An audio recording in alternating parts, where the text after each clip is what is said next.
We'll call the meeting to order. We'll acknowledge placement at the Open Meetings Act poster behind Ann there. I think that's it, isn't it? Yep. Dana, please take a roll call. Jansen, Yes. Langy, Yep. Marsh, Yep. Poppy, Yes. Hutz, Yep. Van Heek. Yes. I need a motion to legally convene. So moved. I'll second it. Van Heek? Yes. Hutz, Yep. Poppy, Yes. Marsh, Yes. Langy, Yep. Jansen. Yes. Next item, consent agenda. Need a motion to approve the consent agenda. Also moved. Second.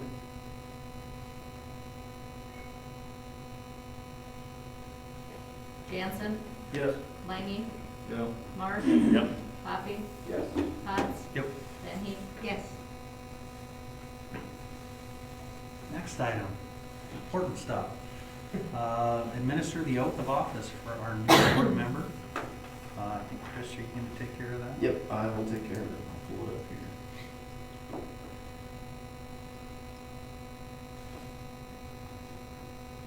All right, so I'll read through this. Just have to state your name at the beginning, and then at the end, if you agree, you'll just say I do. So go ahead, go and state your name.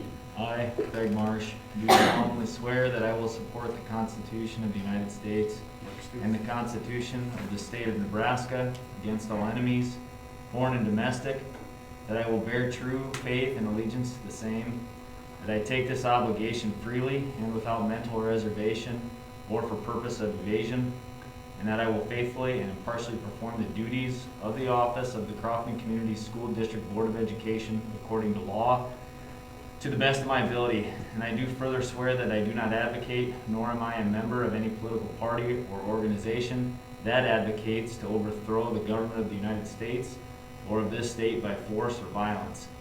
And that during such time as I am in this position, I will not advocate nor become a member of any political party or organization that advocates the overthrow of the government of the United States or of this state by force or violence, so help me God.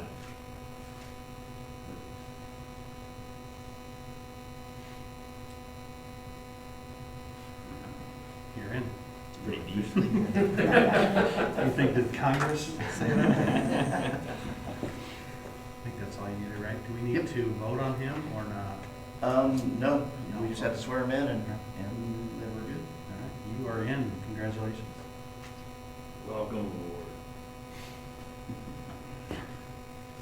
The next item is board election. We're going to go right to 4.1. Board election of officers for 2021, since Tammy was vice president, is going to be an action item. So we can, officially Craig moved into the role of vice president when he came on, so you can either keep it the same or change it. So far, we're going to keep the trend moving. I'd make a Somebody else motion. wasn't. I'd make a motion to Lisa Van Heek as vice president. I was the second that. Isn't she secretary? She is, but then we'd have to Then we can fill her spot. fill that spot, yep. Oh, okay. Yep, we can do that.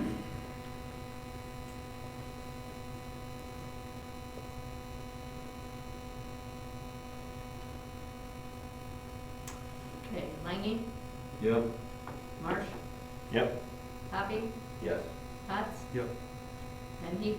Yes. Jansen. Yes. The vice president now will need to decide on secretary. Any nominations for secretary? You can nominate yourself too. I'll nominate Travis for secretary. I'll second. You okay with that, Travis? Sure. It just had Oh, additional, yeah.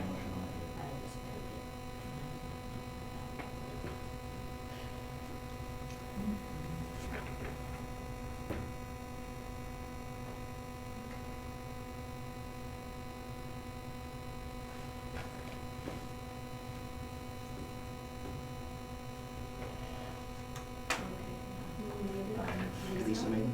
Lisa and Roger. Roger, assuming. Marsh, Yep. Hoppy, Yes. Potts, Yes. Van Heek. Yes. Jansen, Yes. Langy. Yep. Motion carried 6-0. Next item is board committee assignments. Since Tammy is on a lot of them, we'll have to move some people around. Yeah, will be an action item. We'll appoint committee members, and Mr. Look has them up on the board. Yep.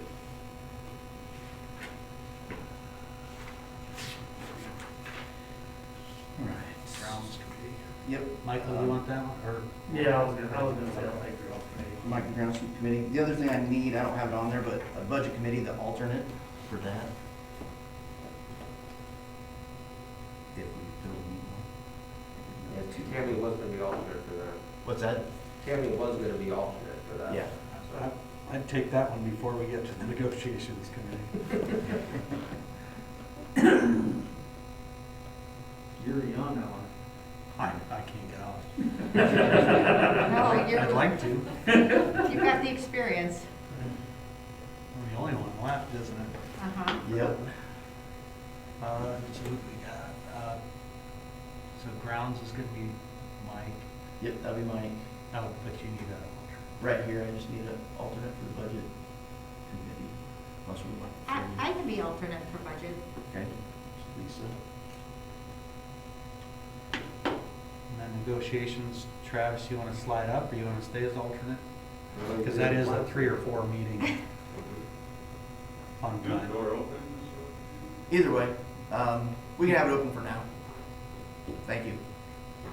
It's the least fun thing I do. So that's right, that contract negotiations, so it is. Yep. I think you'd be good at that one. You'd be the alternate. So you wouldn't have to show up unless one of us. You guys are gonna know more than I am, so wherever. It's Put fine. Craig on that one as an As the alternate. alternate, and Travis. Travis, you okay with being on the Sure. negotiations? You can lead them. Oh, no. Would be worse, you could be in Chicago.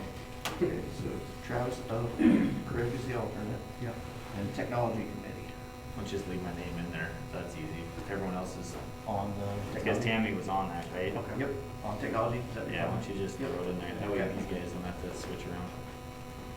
Is that the last one? That's it. Rest of them are good. I paid for your survey. Hey, Mark, we got your survey covered. Do we need to vote on that, Dana? I I thought it think was an action Do we item. have to prove that? You have it as an action item. Yeah, we better. Yep. I'll make a motion to approve those changes I'll to the second board it. committees. Hoppy, Yes. Potts, Yep. Van Heek. Yes. Jansen, Yes. Langy, Yeah. Marsh. Yep. Motion carried 6-0. Next is public comment. We'll skip that one. And we'll go to administrative reports. Start with, Mark, are you ready yet, or should we go to Ann? Are you- Sure. All right. And I want to say thank you to the Crofton Board of Education and Crofton Administration for the plan that was given on behalf of Ms. Dad. We've had Hat Day, or no, we had Jersey Day. So it's Friday for the Super Bowl. We'll celebrate Dr. Seuss's birthday, and we'll have a Hat Day coming up, some things Santa gets to do in February. I guess it is time of the year, it's a little long, so we try to do some fun things. We had a canned food drive. Those food items go to the contact center in Yankton. And we had 620 items that the students collected and delivered. Somehow I've kept the running record over the years. I think that's a new record for us, so it's a nice job. Right now, at this time, there are 31 students in the district eligible for the 21-22 kindergarten. We had our school improvement, continuous school improvements, external review. Every 5 years you write a goal, and every 5th year you have a review. It was a success. The progress was made towards our school improvement goal, which was writing. 5-year goal. Later this year, next school year to 21-22, we'll begin work on another school improvement goal that will guide us for the next 5 years. And our teacher conferences have been going on today and still going on into the evening.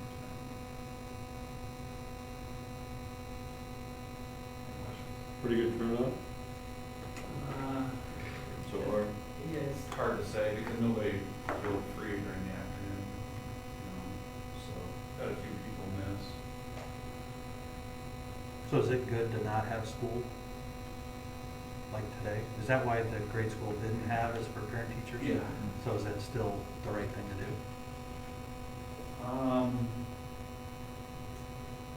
I think the right thing to do is have parent teacher conferences. I don't know how to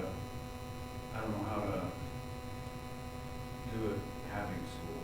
Okay, no, that makes sense. Just, there's, you want to plan 15 minutes for conferences, and you've got some rooms have 18 kids, some rooms have 25 kids, it's hard to squeeze that all in a couple hours in the evening. Okay, no, I'm good. I know they went 12 to 8 so they could catch those that are working during the day. Just try to make it work a little better. We are always way beyond our hours that are required by the state too. The requirement from the state is quite a few less hours than the high school. We have a long day, every day, and then we're just always plenty of hours from the state requirements, so. All right, thank you, Mark. Maybe you, Johnny? Yeah, I'll do Johnny's. Senior privilege will start next week. It's available for seniors who have a B- or higher in all their classes. They'll be given the privilege of leaving after 4th block, so they won't be attending homeroom on Fridays. Seem to help the onset of senioritis, but not a total cure. So that'll start here pretty soon. Prom letters will be sent out soon. Prom is Friday, March 20th. The mill will be mandatory to attend prom again this year. Next month, he'll present the ACT data for the year, and that's all he's got. And as mentioned earlier, he will be here a little bit later. He drove the bus for junior high basketball today. So, any questions on any of that? I did have a question. I think March 20th is Saturday. A Saturday.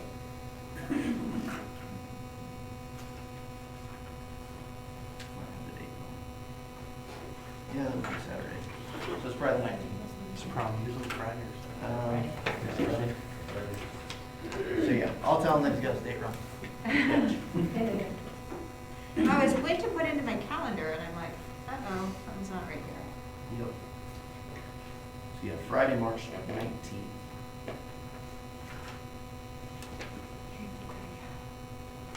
Any questions for Johnny? Ann? Yeah, we're getting down to the last pieces of our winter sports season, which I'm glad and thankful for that we've been able to get this far. Hopefully we get to finish them out. Sub-district wrestling was held last Saturday in North Bend. We did end up sending the wrestlers down early just because of the weather. We weren't planning to, but we ended up doing so. And by talking to Coach Jansen over there and Coach Alexander, they said, right decision to make because the roads were not good on Saturday morning. Even some of the parents that went down said not good. So 10 of the 12 wrestlers did qualify for districts this coming Saturday in Albion. So hopefully we'll get some state qualifiers out of there. This is the last week for regular season games for the girls. Boys' last regular season games will be next week. It is a possibility that we will have a chance to host our girls' sub-district games next week, which would be Monday, Tuesday, Thursday of next week. So we'll find out when the seating comes out and if that is an option. If any of you are able to come to the Battle of the Bands on the 29th, that was a great time. The kids always enjoy it. It's kind of neat to see them as the show and not, I hate to use the word sideshow, but it's nice to see them in their element performing. Obviously, because of COVID, they didn't bring in another band, so it was just them, and the chorus came in and helped out as well, and they played some games and had some competitions, and it the kids had a good time, and that's why we did it, or why it was done, and they got to raise some money, about $7,500, so that's a good thing. This leader also said that they had 11 students that were selected for the Mid-State Honor Band, and then 22 for Class C All-State. Mrs. Mann forgot to report or put into her information in December that they had some kids and groups qualified for state from the district leadership development events.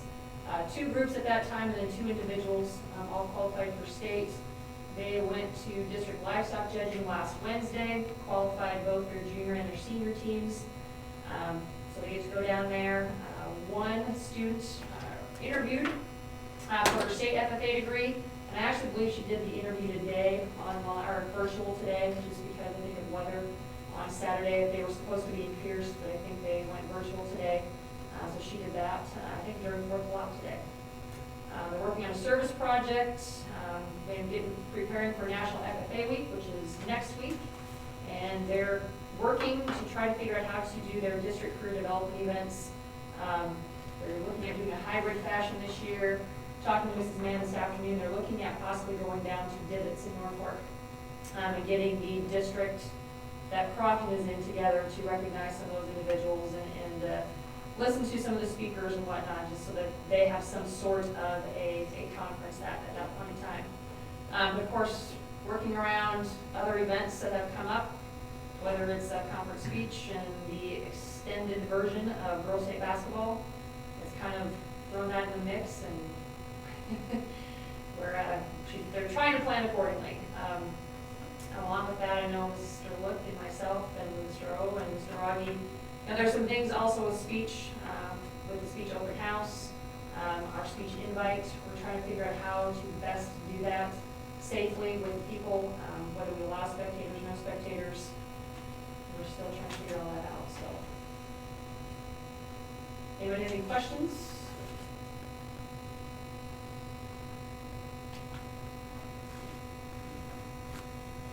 All right, thank you, Ann. Mr. Wood.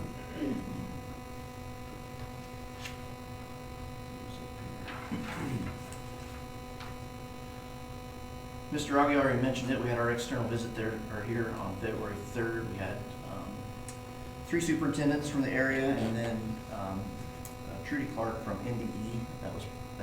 She was virtual. The other 3 were in person. Went great feedback. They had nothing but good things to say about the district. Gave us some good ideas and suggestions on what to look at when we set our next goal, as far as if there's any subgroups or anything specifically to look at. I have NERCSA conference up there scheduled for March 25th and 26th. They are planning to do that in person as of this time. So if anybody would like to go, just let me know. I did reserve rooms just in case.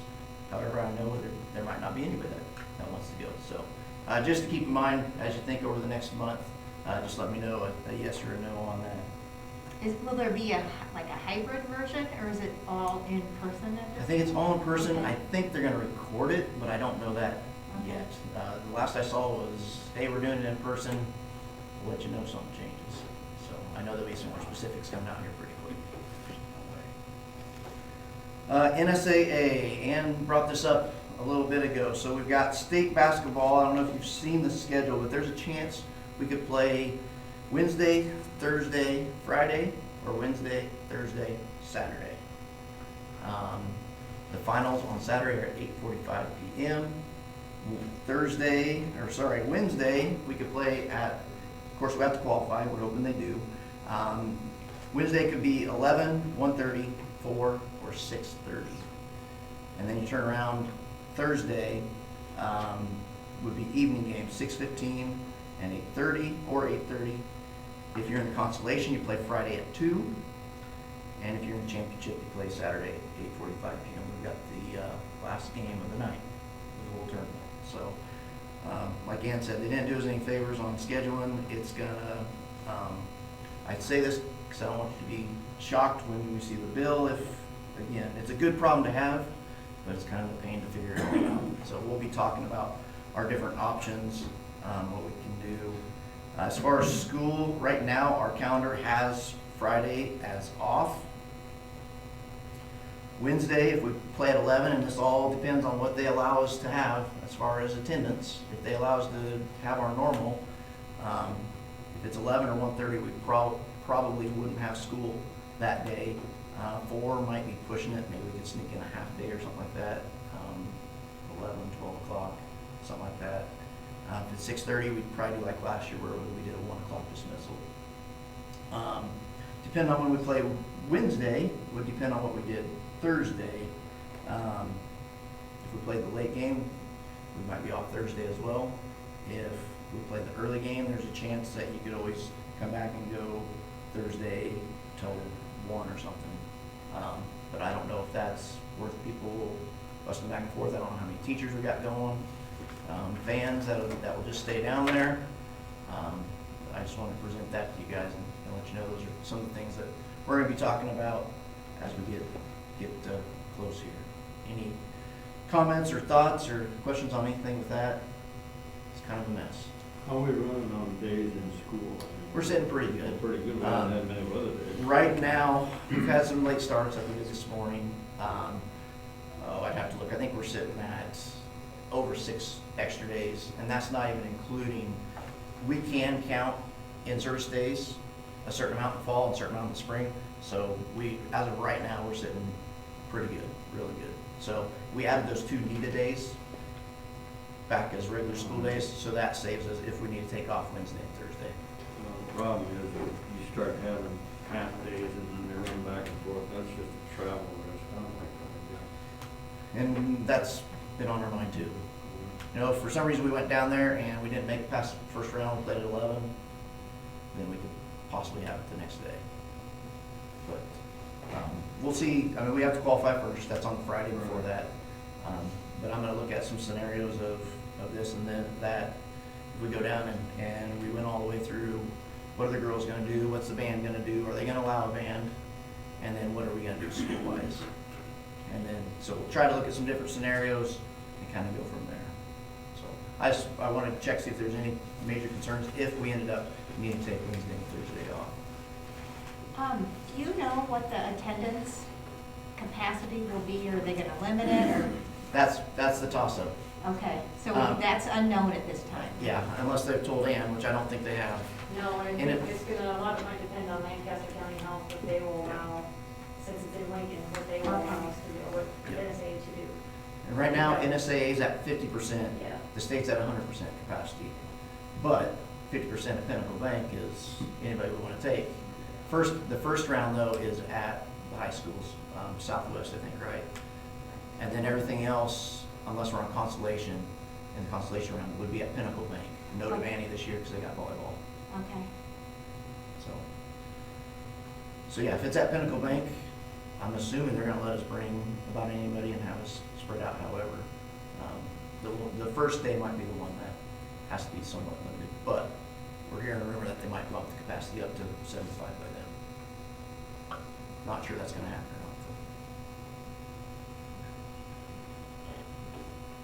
not. Any other questions on state basketball? Gym floor refinish, I did some checking. We do not have to do that unless we feel that it's necessary. The main thing to keep an eye on is if the surface is starting to peel, which there's a few spots it is. So probably within the next 2 years, I know we talked about that last time with this process. Let's kind of see what's determined, and then if we need to, we'll refinish it at that time. So, and the mascot stuff, which I haven't heard much on lately. We'll keep an eye on that too. So my plan is to not do it this year, and we'll just reevaluate next year. Legislative session, a lot going on there. Talking with property tax items. Here's just a couple. I've got a whole stack of what they sent me in the email this morning. LB 473 is on sped credit. They're talking of making it available if you have over a 7% increase in a year on your special ed. You can turn in for credit. See if that passes. That'd be nice because we've been probably pretty close to that the last 2 years. LB 558 and 389 are certification ones to help fill teacher shortages, make it easier for especially people coming across state lines to get that certification. There's several items on discipline and tracking that across the state. And then the last one they mentioned was LB 642, mental health reimbursement. There's a lot more talk of mental health and coming out of the virtual schools. I'm sure we'll start to hear even more on that and some of the options they're looking at with that. So a lot from the legislature. You're probably getting some emails on it. I'll try to keep you updated as we go through that as well.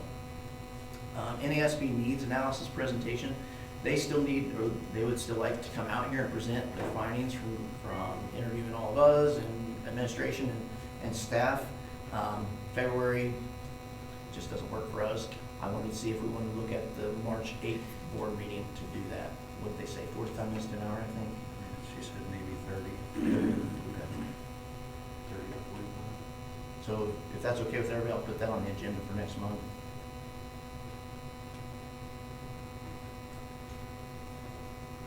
Also, the SCCLA would like to do a practice presentation for their state conference coming up. She said about a 10-minute presentation.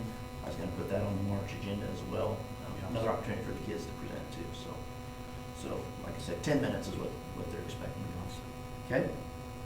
And that's all I've got. Any questions, comments, or thoughts for me? Threw a lot at you in a short time. All right, no questions. We'll go to new business. Turn it back over to Mr. Look for COVID-19. Okay, I'll try and move on here pretty quick. COVID-19, a couple things. I mentioned capacities, 50% NSA, 100% with the state. Vaccine, they're not giving us much information other than it's been pushed back. I think it's going to be a while before education's ready for, or before they're ready to vaccinate the education system. So I'm looking at probably another month. So we'll talk more about that in between now and then if they have anything.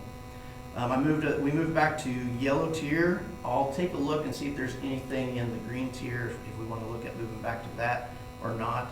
Our numbers are really good here right now, but the county's still pretty high. So that's one reason that we've been definitely keeping it in the yellow. But hopefully that stays that way. I've been reporting numbers out to the public once a week on Tuesdays. Last 2 weeks it's been 0 and 0. I'm hoping it stays that way, but I don't know if we need to still do that. I don't know if anybody's even checking it. Are you guys okay if we stop doing that unless we start seeing a big gain again? Do they tell you where the hotspots are in the county? They'll tell us if it's increasing in our area. But they won't tell you specifically? No, we usually find out kind of randomly, just talking to people. See, if there's no news to report, there's no news to report. That's kind of what I was thinking. So I'll stop sending that out unless we see a big pickup in that. The one thing we need to look at is the CARES Act leave. We extended it to today. We can extend it, we were just gonna go month to month. However, the last date you can go through is March 31st. So I guess my question is, do we want to extend it to, as long as everybody's okay with it, to March 8th, or do we want to go ahead and just extend it through March 31st? Does it cost us anything in February? Up Up to this I point? think maybe one person? maybe one person. We've been very fortunate. So we can go to March 8th and then reevaluate if we like. Or KSB has told us March 31st is the last possible date. Now that could change. So maybe we go to March 8th and then see if anything changes between now and March 8th. That's what I say to do. Just go Go ahead March and 8th. see what Okay. happens. Continue that. I agree. So we just need a motion and a second. Also, I'll second.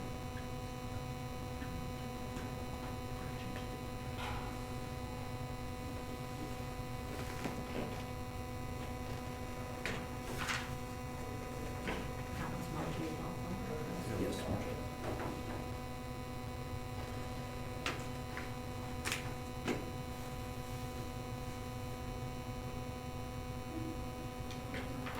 Cots? Yep. Denny? Yes. Jansen? Yes. Langy? Yeah. Marsh? Yep. Poppy? Yes. Motion carried 6-0. Do you have anything else on? That's all I have for code. Okay. Thanks. Next item is 7.2 school calendar. I don't know if it will be an action item, will we decide? It can be, or we can table it. Depending on what we see, it may be an action item to approve the 2021-2022 school calendar as presented with teachers to attend the NETA conference in March 2022. So very similar to this year's calendar, we did add an extra day, work day at the beginning, in-service day. There's a lot of extra meetings and stuff and all these requirements by the state that we have to do, so we went ahead and added that in. It also helps balance out our days to give us the 185 for teachers. Other than that, very similar to this year's. Trying to think of anything specific. Christmas break would be we get out at 1 o'clock on the 22nd, come back on the 3rd for teacher in-service, 4th for the students. Let's see here. 3 days at Thanksgiving, and everything else is pretty much the same. They have not set the dates for NETA, but just based off of past years, it's usually that weekend. So I set them at that. We can always adjust those later if we need to. And then the end date would be May 19th for students, and then teachers would have a half day in service on the 20th. We started that late in August, I should mention. Fair is that week. I think it starts on the 11th or 12th and goes through the 15th. So we ended up starting later. I'd like to start a week earlier than that, but just the way it goes with the fair, so, which is fine. Any questions, concerns, So why start thoughts? on a Tuesday, not a Monday? What's that? Why start on a Tuesday, not a Monday? We usually always do. It just Gives seems to one- work out better. Kids want a day of rest after the fair. Yeah. I think Monday is, don't they? Oh, they do clean up and stuff at the fair too. Oh, okay.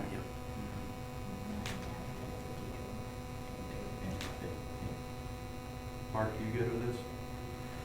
Actually, I was hoping that, it would wait till March, because we've just been so busy with, other things. We haven't, as a team, actually sat down and looked at this, Just with the 1 or 2 times, just quickly. once, I think, I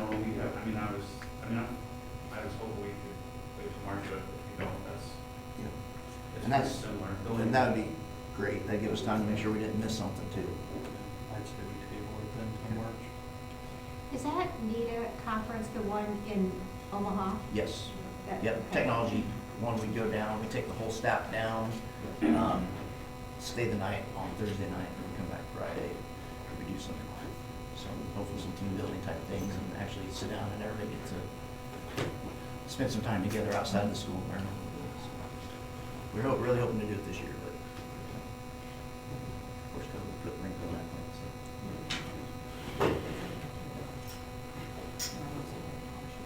Everybody else okay with tabling it? Yes.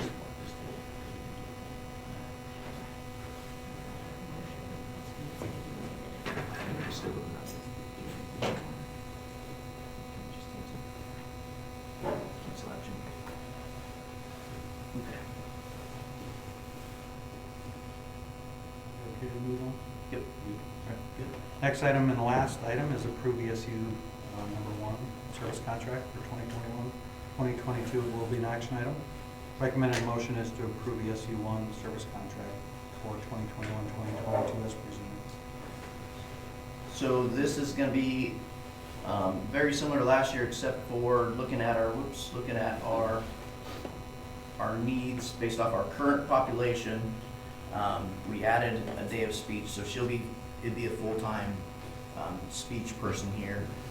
Running the numbers, it made more sense just to keep that through the ESU. It was actually gonna cost less after I talked to our current speech person and got their final rate from them. Overall, the total's gonna be $258 compared to last year. We ended up having a tower student, so the difference from last year to this year, adding that speech is about just under $12,700. And that's with some adjustments they made. And the tower kids, I should explain, if we don't send someone to tower, we won't have to pay this. It's $36,500. We do have a student there now. And then there's some other items they charge us, or they kind of guess on, these hourly ones: the deaf education, the audiologist, physical therapy, occupational therapy, and things like that. So those could go up or down depending on if we get more kids in or less kids, or kids that leave. And so, unless you have any questions, I recommend that we approve the service contract with ESU 1. Chris, I got a question Sure. on like the speech therapy. Mm-hmm. If a family has children that, shoot, sorry, got to shut this off. All right. Sorry about that. Okay. If a family has children in their homeschool, do they have access to speech therapists if they wanted to in the public school? I believe if they're in our district, and correct me if I'm wrong, Mark, if they're in our district and they have an IEP with that, then yes, they can receive those services. Thanks. So are those hours, the hours column for the year then? Yes. Okay. And that's, like I said, that's their estimate Yeah. based off of previous years. So why are they able to hire a speech therapist cheaper than we're able to do it? What's the difference? The main thing is for us is the insurance. They don't get full 100% insurance. Okay. Yep. And what I did is I took our base and their base and took like our speech is at 2.22% on their salary schedule, and I took that and averaged it, and we're way up. Even if we had that person pay in the insurance, they're not gonna wanna do that because it's gonna cost them more than if they just stayed on there. So, yep. Yeah, 'cause that was the first thing I thought was, well, let's just hire our own. So, And maybe you answered it already, but what was our contract last year? last year was 205, but they didn't add in the Tower School students, so it was actually 240 something, 240, right around 246, 245 something, 246.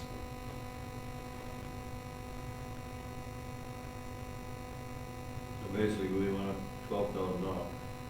12 to 13, yeah, about 12.7. Is that kind of all of them, a little bit, or is there one that was the big chunk of it? Tower School was the big one from last year, and then speech is our one.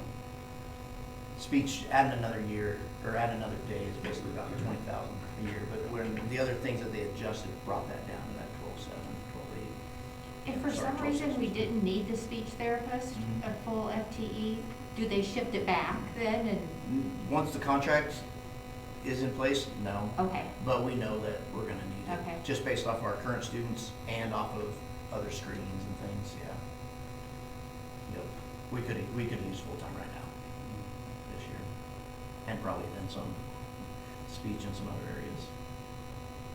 That's, unfortunately, you know, you get kids in, but sometimes, especially with special ed, whatever their IEP says, you're paying for no matter what, one way or another. so is there someone in that position now? Will it be the person who's Should doing be. speech will Should be be, yep. transition here full-time? Yep, that's talking to the ESU Mhm. sped director. He said if they have someone that takes someone on full-time, they want it to be that one person. Mhm. They don't want to split it. So it should be, unless something crazy happens, but I don't foresee that. Any other questions? I'll move to approve the ESU service contract. I'll second. Van Heek, Yes. Jansen, Yes. Langy, Yeah. Marsh, Yep. Poppy, Yes. Cots. Motion carried, 6-0.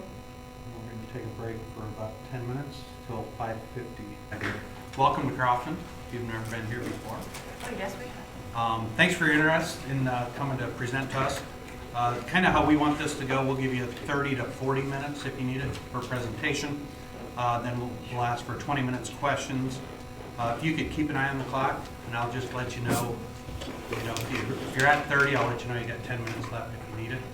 But if you could keep an eye on the clock, but we will cut you off at, it'd be 40 minutes total. We do have all 6 board members here, and we have one principal, Mark. Johnny, the next principal, should be coming in here pretty soon. Chris. And then we have a couple local experts as well from the community, Chris and Mike, sitting there who may ask some questions as well. Just so you know, we are hoping or planning on deciding tonight at some point. So that's the plan as of right now. Any questions before we get going? That was one of them, so that's great. Okay. You answered before.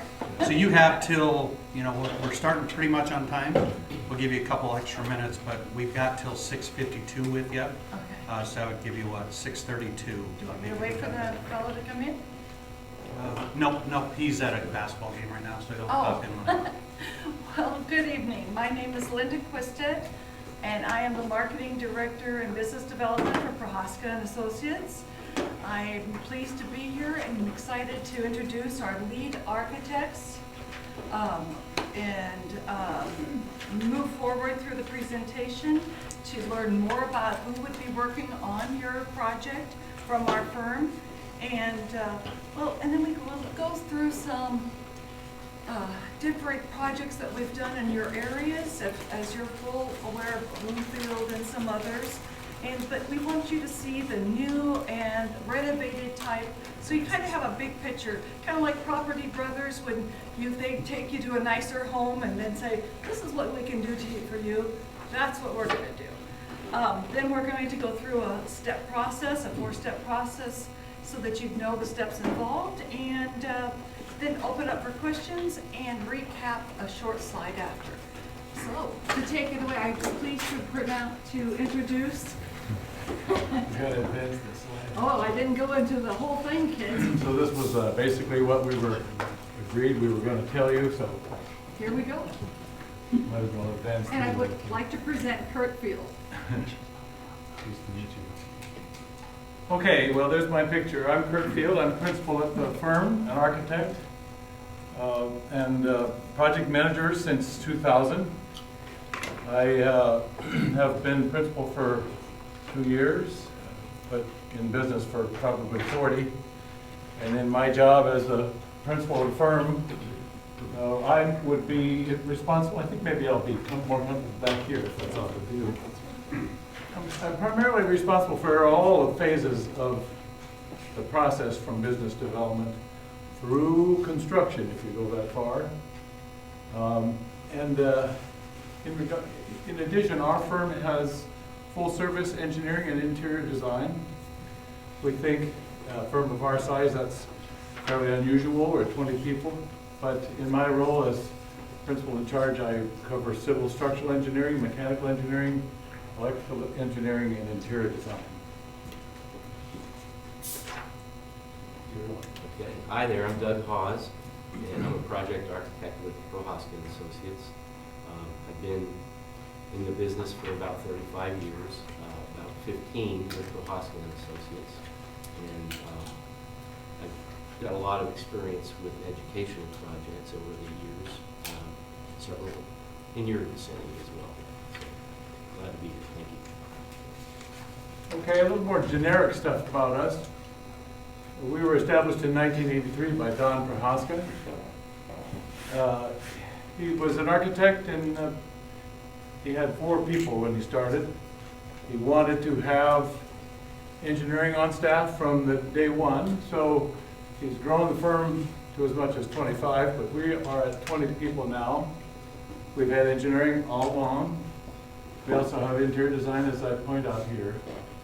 And we think that means that in one facility in-house, we can handle pretty much every phase of your project. And we can go in a little bit into why we think that would make us stand out. So in-house engineering, a firm typically will, most firms will typically engage out of house, go through a project, dissolve the relationship, and start over with every new project. So we have in-house engineering because we say that engineered systems are typically 50% of the project cost.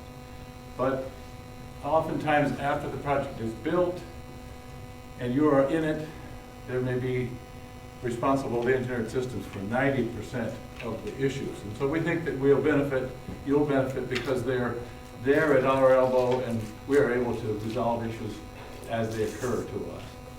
Engineers in our office are essentially handpicked. They've all been at larger firms. They are very capable. We have as much as 26 years of average time in our firm in the business and 16 years at the office. So these folks have worked alongside of us for quite a while. We kind of finish each other's sentences, as I was saying the other day. That usually means that we're kind of cross-trained as well, which means that you don't find an architect oftentimes who will say, I haven't any idea, I have to consult my engineer. We oftentimes learned a little bit from them already. Now, this is a little bit better than list form. We decided maybe you'd like to see some smiling faces here. As I said, we have 20 people, but Dixie Thomas is our interior designer. Bill Huey, has 40 years in the business, is our construction administrator. Mike Romanek is a mechanical engineer and has done a lot of forensic work, meaning that he has come into projects after other engineers have given up and resolved those things.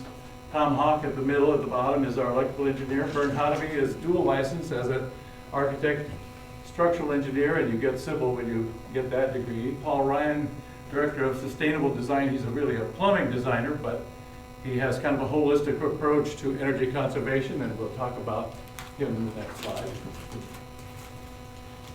So our culture in our firm is energy savings. I don't know if you've heard of LEED, but before there was such thing as leadership in energy savings, LEED approach, our culture had us doing the same thing.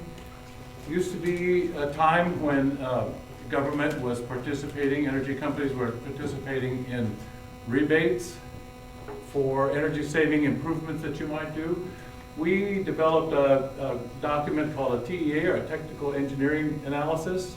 Paul did 200 of those things. It was kind of an opportunity to get your foot in the door.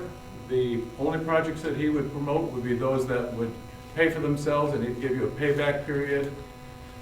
That was so popular in its day that state of Iowa ranked us in Omaha as the #1 in the state. So we thought that was quite a distinction, and as I said, that continues as a culture in our firm. The firm has done quite a bit with renewable energy. Geothermal is maybe something that you would consider, but there was a time in the OPS bond issue when we did one with every school, and so there's a couple of schools there. We've even done wind turbines. I see them on the horizon here. We've got a wind farm in that neighborhood, but we've done even some of those. Now, school experience, we've got quite a lot more education experience than is showing here. But these were picked because we wanted you to see that we have large and small new buildings, additions, and so significant ones here. OPS has 2 that we did with their 2 different bond issues. Millard West was a Millard bond issue. Even Valdez Middle School, we were active in, another one of our niches is healthcare. We were active in Alaska doing hospitals, and we got an opportunity to do a middle school up in Valdez, so that was where the pipeline terminus is. This map was my idea, but the map shows our spread of projects in the state, some in Iowa there. We've highlighted your area, but my primary hope is that you'll see that there's quite a density of symbols. That's our little Prohaska symbol up in this quadrant of the state. We like to think this is just our backyard, and we travel here fairly regularly. Now, those towns that are, including yours, in yellow but in black there, we'll go into a little more detail. Okay, I'm going to talk about a few projects right now that we've done. This first one, Mount Michael High School. This is a senior learning center for that campus in Elkhorn, Nebraska. And this project was about a 52,000 square foot, 2-story building, completed in 2018. And the construction cost for this project was $9.8 million. A few of the programs that were included were media center, science labs, math and language classrooms, admin area, and all the site.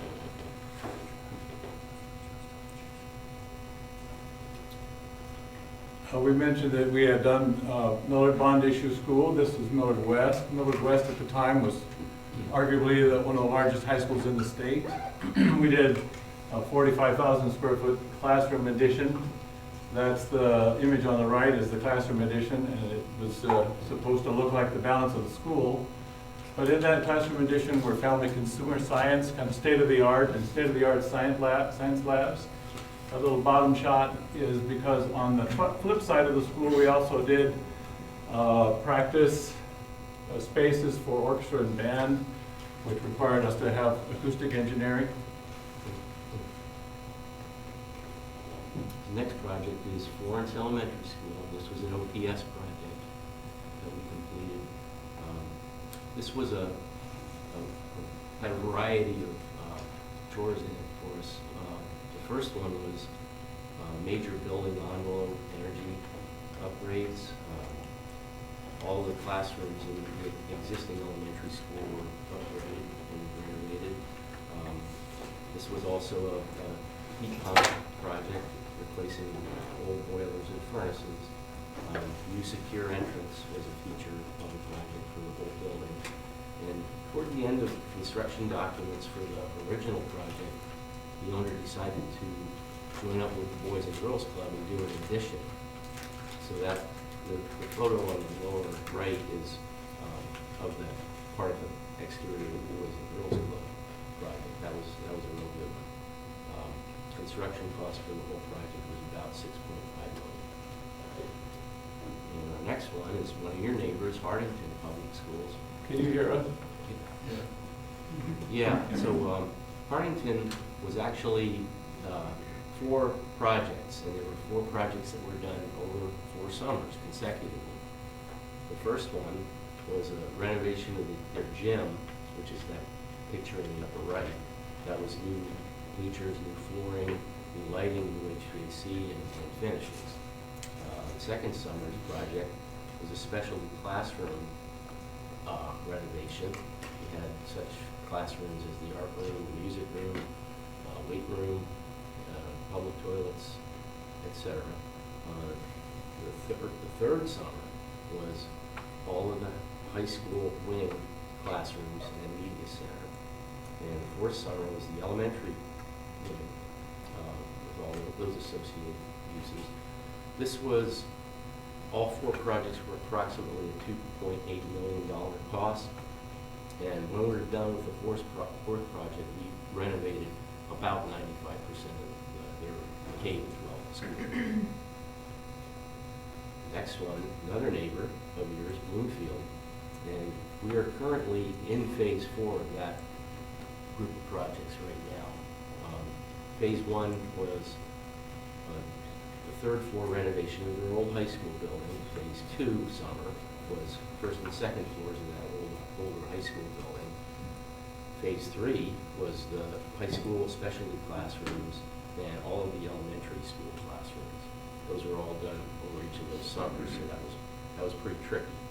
Our 4th phase, which we're in right now, and currently completing construction documents for bidding later this month. So we're at the tail end of the CDs for that one, and that is a $2.6 million, $2.5 million project. Next one is a little bit further away from you than the previous 2, but this is Santee Community Schools. This is about a 13,000 or 14,000 square foot addition to their K-12 building.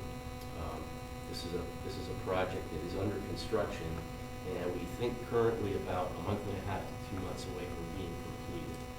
So this was a good project, running very smoothly. We have, I think at this point, about 80–85% completed, and during construction we're at 1.1% on change orders. So we're real proud of that one. And this next project, we're calling it Burke County Schools. This is a project that was, Art Shore was to provide a master plan for consolidation of two adjoining school districts, the Oakland Craig and Tecumseh Herman school districts. And this is the plan was for 150,000 square foot, 7th through 12th senior high school building, 2 stories. That's the image on the lower right. And then the site plan, of course, that was an 80-acre site, all new facilities. And what would be a bond election for that was at $38 million there are a lot of features in this project that we may possibly help you with on your project, if, you know, if it turns out to be a larger bond election. But they didn't do that.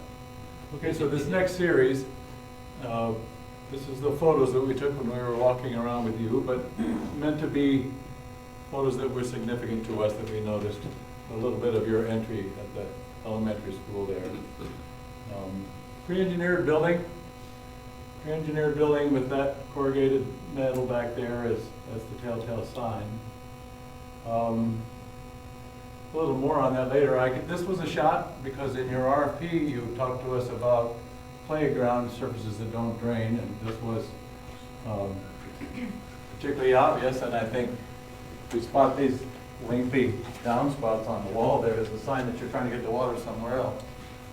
So I understand that becomes kind of swampy sometimes.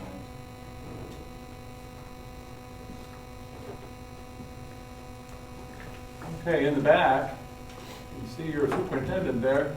This was, I think, a music building, if I'm not mistaken.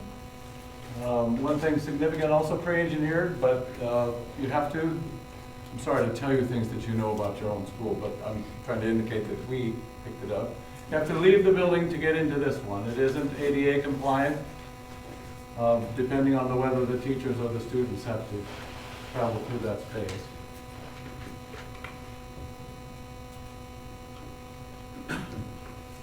Now a shot from the inside corridor, looking back at that entrance. This was significant in that we were even told about the ceiling slope.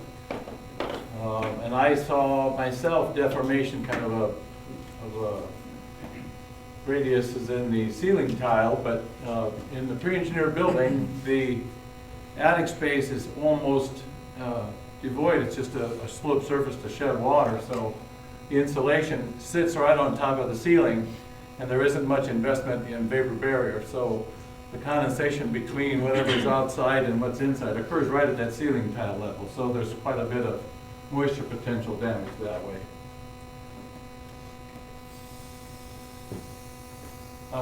Kindergarten, and this also, my recollection was it was an outside entrance.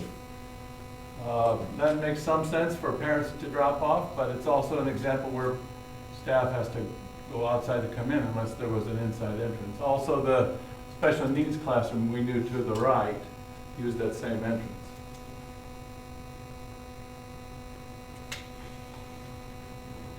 Lastly, this shot was posed. These two ladies agreed. We asked their permission to take the picture, and they were happy to do so. But this is the reception in the elementary school.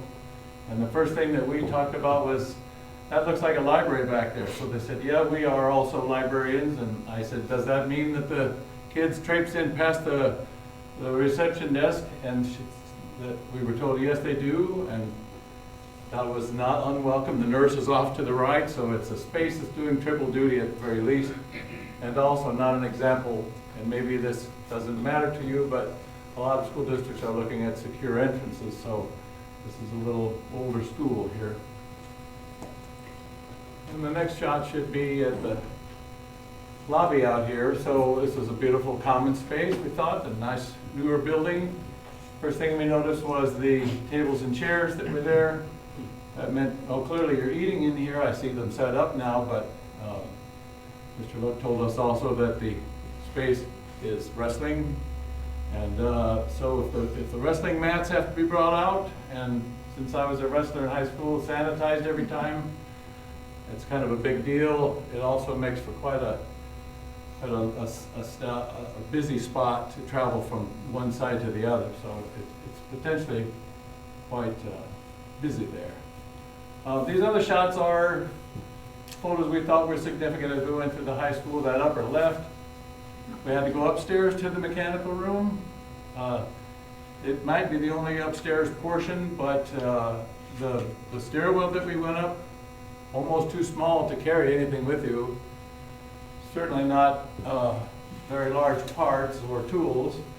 All this had to be brought in from a doorway that was off the roof, which means that the equipment has to be craned in. Not always a big deal, but sometimes the cranes have to be rented, so it's it's kind of a pain that way. Also, there's water that you might notice that still, you can look on this larger one, but we saw water here, which is never a good sign, but the cooling pumps there operating and they potentially leak through the floor system. Below that, just a picture taken in the locker room because we were told that the junior, senior high locker together in the space, and it probably could be bigger or even two separate ones. The lower right is your weight room. Looks like kind of a nice setup.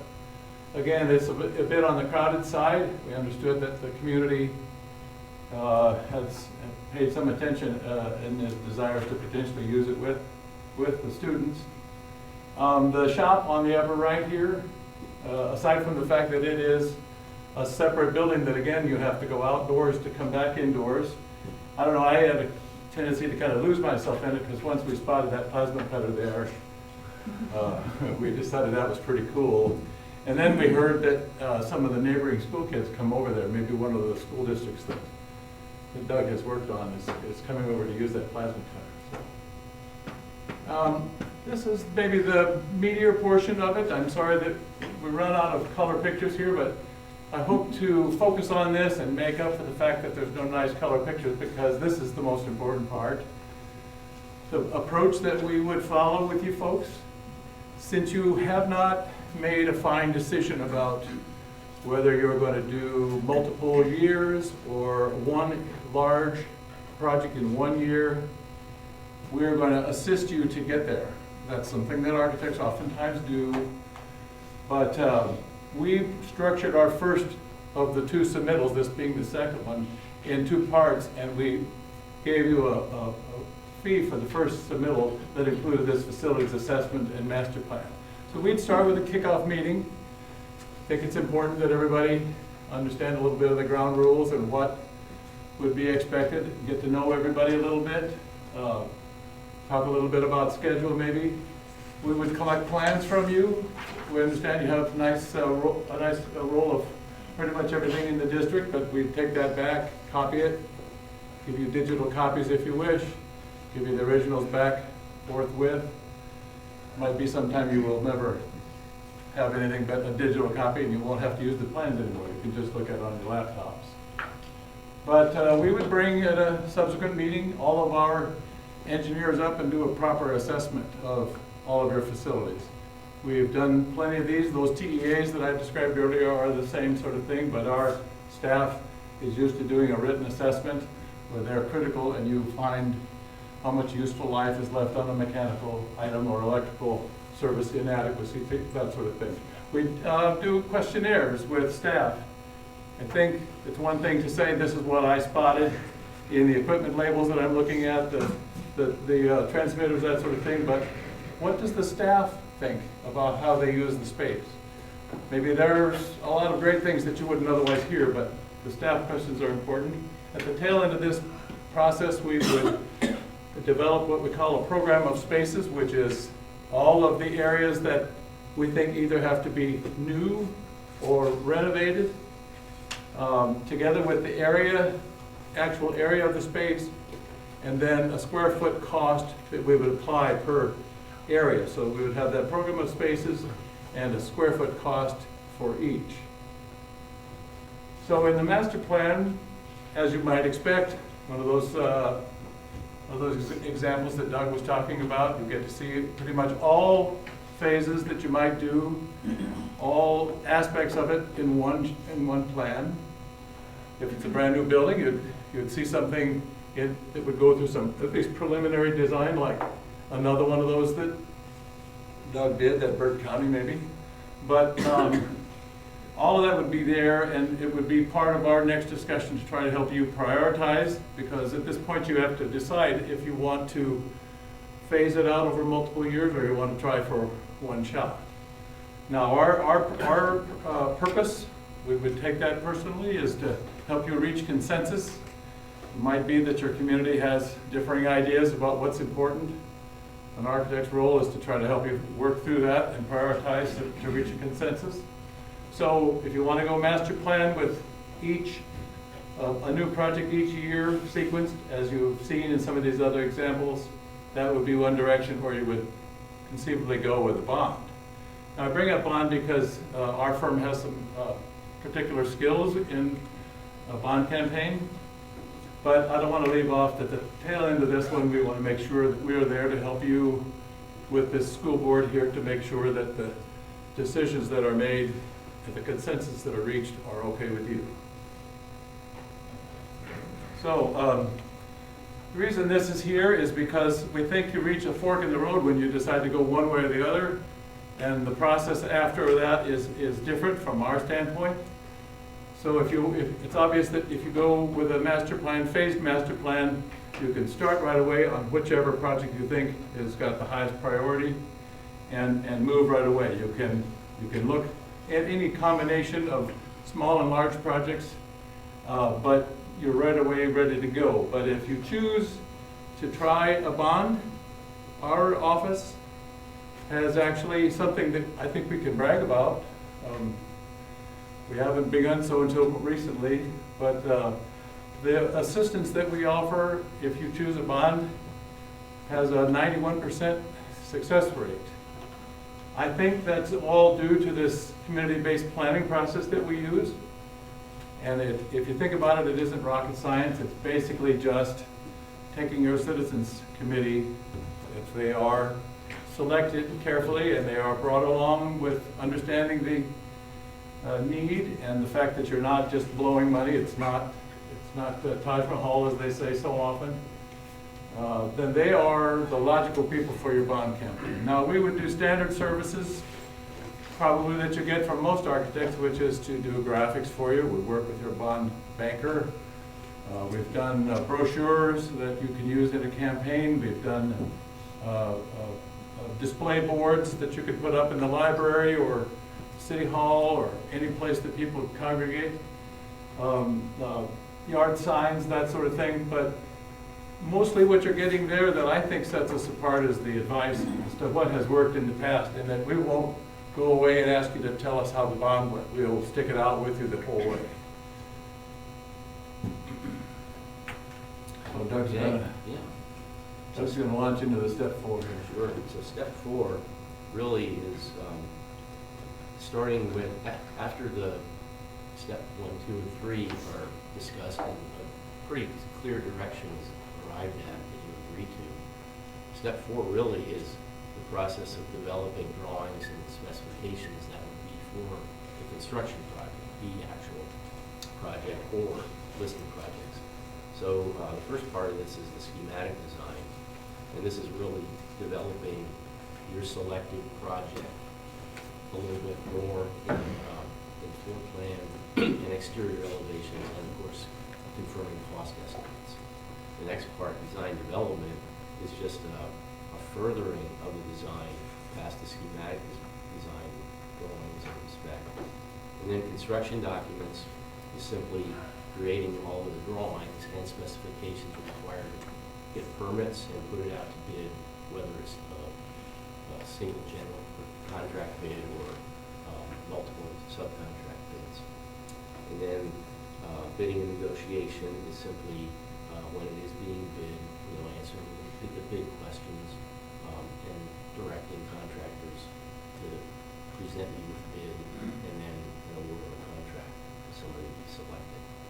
Construction phase, of course, is the building of the building, and in that phase we're involved in doing inspections during construction, contractor submittals such as shop drawings and pay applications and punch list and final closeout. Another thing that we do, which is really valuable to our clients, is the 11-month warranty inspection. We come back to the building 11 months after you've been occupying it, do an inspection with you and the contractor or contractors, and determine what items are not functioning or haven't been functioning for some time and are still under warranty for that extra month, the 12-month typical building warranty. So that helps you out. Project approach delivery. So this is just the 3 pretty standard basic delivery methods regarding how a contractor gets involved in the project. design bid build is the traditional oldest one, and that's where, as A&E firm, we develop all the documents, all the drawings and specifications. You advertise it, in the newspaper, and contractors who would like to bid the project contact us. We distribute drawings and specs to them, and then it's bid. And usually, you're going to have a low bidder, and usually they're selected by you. Doesn't have to be, but typically it would be legally. Design bid, or design build, the second one, that's one that, for your project, personally, I'm not sure that it would be that appropriate for you. This is the delivery where the A&E firm teams up with a contractor early on in the process. And that would be definitely, negotiated with you. You'd have to like that and go along with it. And the advantage to design build is usually the project runs more quickly, and from start to finish, it gets done a little bit faster. Construction management at risk, the last one. This is one that has been pretty popular over the last 10, 15 years. This is the one where we help assist you in selecting a construction manager / general contractor. And that usually is a process going between 2, 3, 4, maybe even 4 people that are invited by you to submit and be interviewed. That is one where usually a guaranteed maximum cost will be provided by the CM at risk we've selected before we're done with the drawings. Usually we try to get it about 70% completion.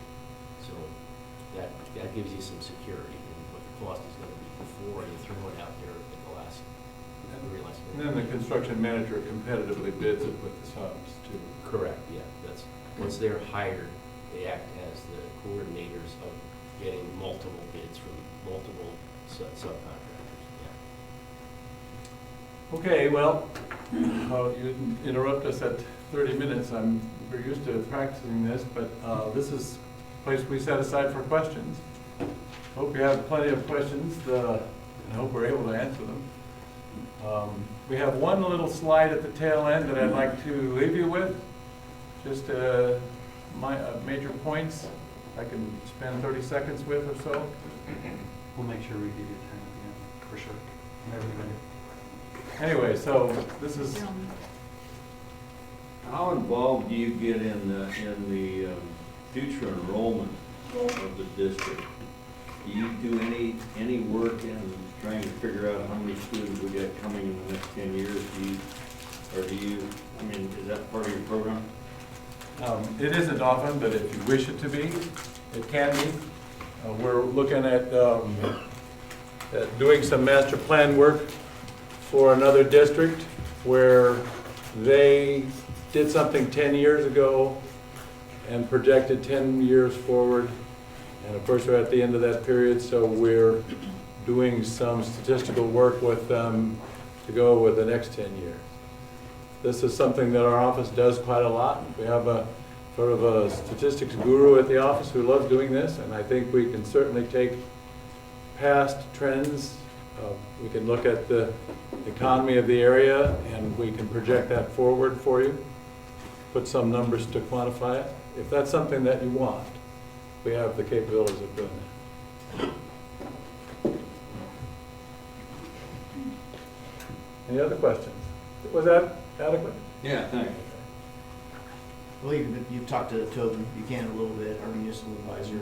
How do you see his role, your role, working together there along with our team? Well, if I'm not mistaken, it's a bond banking group.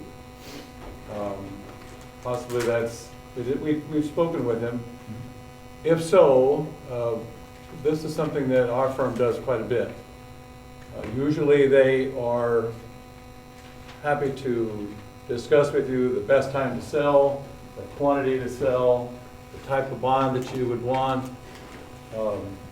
They can give you the impact to the taxpayers from a bond with a certain value. I've seen all that sort of thing, but the place where we end up working the most closely with the bond banker is if you're in a campaign and you want to do a brochure, say, trifold or something, little thing that has a schedule that says this is the impact to the taxpayer. So I've seen them where we list the impact per 100,000, say, on a $100,000 home. But you have to understand the ag community wants to know how that impacts them too. So you also offer a per acre price. Sometimes that's a different column. But usually that sort of thing is brought to us by the banker, and we flesh it out to make a schedule that somebody can find their property on. Otherwise, I went to something a month or so ago in the snowstorm in Hastings, Nebraska, and the banker and I were close enough that he called me up and said, "I'm talking at your meeting, right?" And he says, "Are you sure you're going to leave in this snowstorm?" And we both got to Hastings together, and we each had a little part of the meeting. So I think we work very closely together. If that is a good answer.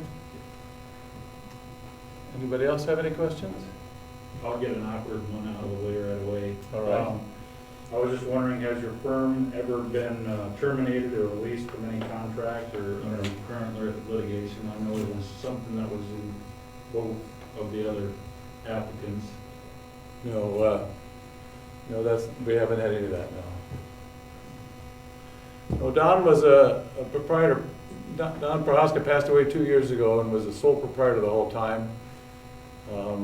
But his goal was to have people that were senior capabilities, lots of experience, and he just kind of got out of the way. So we were devastated when he passed away, but we knew what to do. So we continued on just like draft animals and kept on doing what we were doing. Did Bloomfield pass a bond for that addition that they're doing? I don't think so, Doug. I think they just broke it into. Not that I know of. You know, it's just there's some other funding that they've got. Seemed like every year they were pretty much right on target with the budgets that we provided with what was available. So they're doing it by their mill levy? Special building. Yeah. Special building. Special building, mill levy. Can the same be said for Hardington's project as well? So yeah, they were all, in fact. Right, that was very similar in the way they phased it. It seemed like, and I haven't talked with Shane in depth about this, but it seemed like he had it pretty well planned out for almost every summer, all the summers. And when we were working at Hardington, Randy Anderson was the superintendent. They have a different one now, but He was here also. yes, that's right. I remember that. Yep. So Randy, Shane and Randy both had it pretty well planned out, I think, as far as the year to year, and they pulled it off. So. Think about a summer project that makes it particularly interesting. OPS does that too. They want an enormous amount of work done in the summer when the kids are off, but the only possible way to get that done is to just intensively pre-plan the thing, and you have all kinds of work that'll go on in the mechanical room. I remember cutting apart an old boiler or two in a mechanical room before the kids were out, just so that could all be ready to start.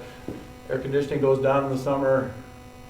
The kids get gone, and the workforce hits the ground running there.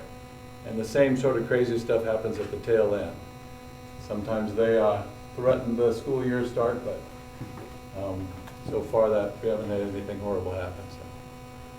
Florence Elementary was the same way. We conceived of doing the Florence Elementary in 2 summers, and they decided they had too much to do, so they moved all their kids into an alternative building, and then all of a sudden they said, hey, we can put this Boys and Girls Club on here, and we have a great opportunity. The kids are gone, so we treated that like a regular project. What projects are you, so 3 parts. What are you working on now, like at your company? And then with that, how quickly could you start ours if we pick you? And then what would like the first 90 days look like once you got started? Good question.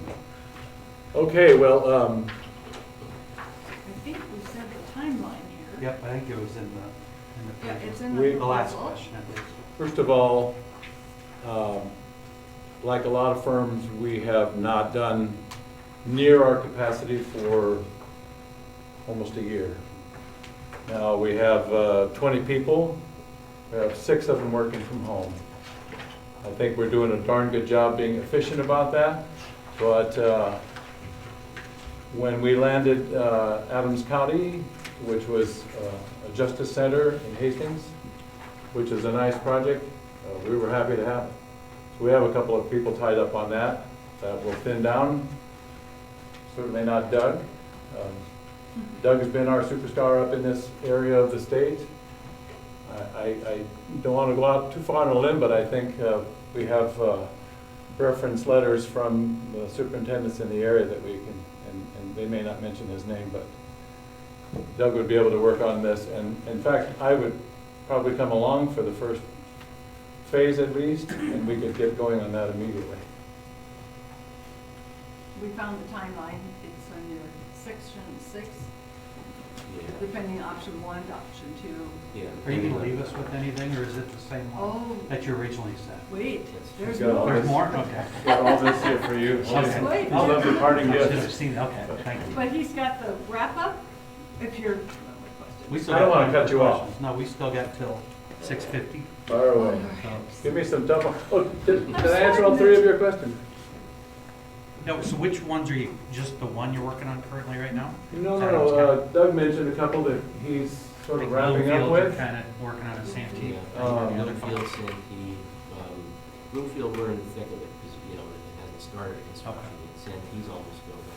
I'm working on maybe 2 or 3 other smaller projects right now. And, you know, probably the biggest one is the Adams County. So yeah, enough to keep the doors open. One more question, I thought was pretty impressive, the 91% success rate. Have you tried any bonds or any big projects since COVID? Actually, yes, And what Adams happened? happened at the very worst possible time. Usually, and I don't want to get too far into the weeds here, but you do a bond election, if you're smart, at a special election, so that you get people who are either highly motivated to vote yes, maybe some people who are highly motivated to vote no, but you've got your group all wound up and the vote yesers pass it at a special election. We tried very hard to get them to go at a May special election, and they somehow didn't feel as though they were ready, so they put it on the general election. This last one was kind of contentious, as you remember. So in spite of that, it passed.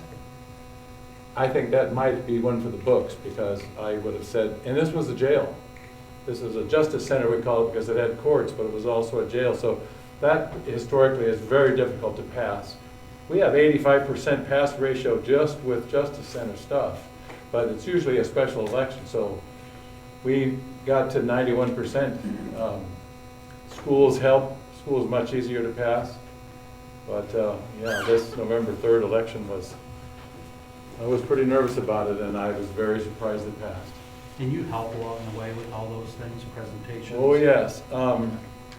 Usually, and I know you have a citizens committee, but the interesting part of the citizens committee is that a lot of people want to make sure that the citizens committee is composed of people who equally parts in favor or maybe not, so that you can see if you can convince the ones that are not. We look at the citizens committee more as kind of a booster group. They have to be known in the community as having an open mind, but they also have to be known in the community as taxpayers who say, look, I'm not a salesperson, I'm not gifted at sales, but I was convinced by this process that we're not spending too much money and these are all genuine needs. You know, you spend a lot of time with them. They get some input into the design. We go through a pre-design process where that budget is tied in with a design that they feel like they've had something to do with it. And then all they have to do is speak to their friends, because it spreads, it's not a car sale, you know, it spreads just normally from that point.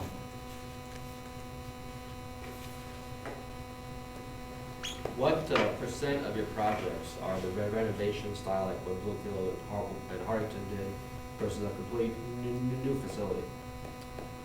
Well, it's, you can imagine, to be honest with you, it would be so swell to do all new buildings, because you get the greatest opportunity to influence the design, you get the biggest fees, you get almost everything we do is renovation and small additions with regards to schools.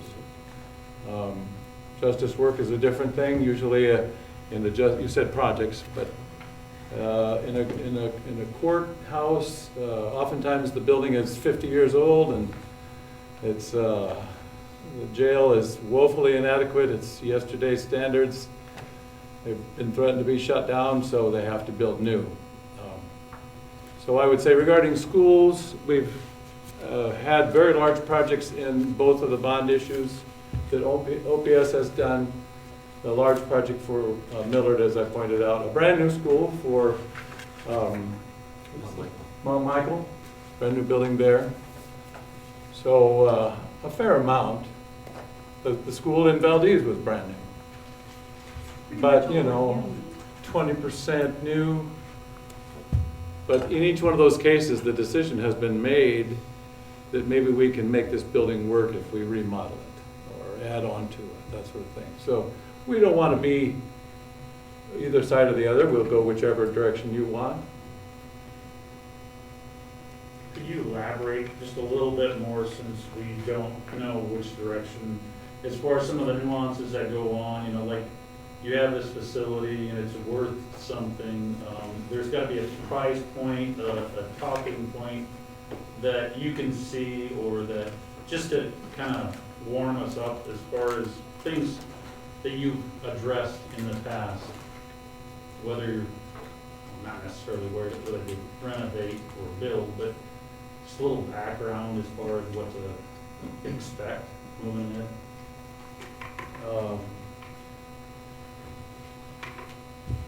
Well, first of all, I have to say, to be politically correct, we have to get inside your head and think like you think. So, particularly if something has value to you, it has value to us. Also, your budget is going to govern. We're not going to try to talk you into something we think you can't afford, particularly if you go one of these phased approaches. So, there is no one right answer to that. You know, I think you deserve, if I were working on your house, for example, for me to say, I think we could do this, this, and this, and you can stay in your home, and there's no need for you to throw this away and start over. You know what I mean? It's your house. I think we're trained to work wherever we're asked to work. One thing I was thinking that may not be quite as politically correct, the elementary school is a pre-engineered metal building. Sometimes that's all you can afford, and I understand it. We see a lot of those.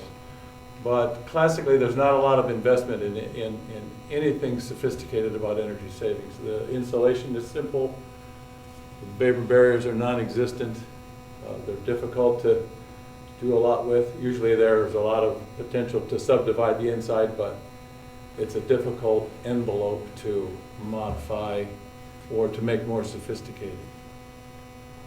I might also add, Kurt, that as we're going through the process with you, coming back to visit the building again, you know, more of a team effort, you know, if we see something that, you know, we're aware of as being something that's a bad idea to try to fix or rebuild, we'll share that with you. Yeah. For example, I've seen cases where we're told, this Florence Elementary was an example where we were told OPS wanted every school to be ADA compliant. By the time we were done, we had must-do portions of the project that were only ADA repair related, and that was much past the budget that they had for it, and much more complex. All the bathrooms had to be redone. All the entryways were not compliant. The doors were not compliant into the classrooms. And so the project actually was extended to a second year. We were talking about maybe you can do a wing here, take the kids out, put them in portables for 1 year, and then come back the next year and do another wing. That's when I said earlier while we were doing that school, they finally said, okay, let us think this through again, and they came back the next year and did the Boys and Girls Club with it and moved all the kids to another school. So, but in that case, we kept the building. You know, the building had a charm of its own, and I thought there was some rationale for that. So the opportunity was not there to do anything but revamp it, so that's what we did. A lot of times we've done new storm shelters. Did you say there was a storm shelter here? Small, kind of, yeah, We devised a way to do a storm shelter in the Florence Elementary by using a portion of under their floor, because they had a structural poured concrete walls for a foundation and a large cavernous space that they could excavate for a shelter there. So we made a storm shelter, FEMA storm shelter on the lower level. I saw one of your slides, the guy over here said that you had like 1.1% change order on a project.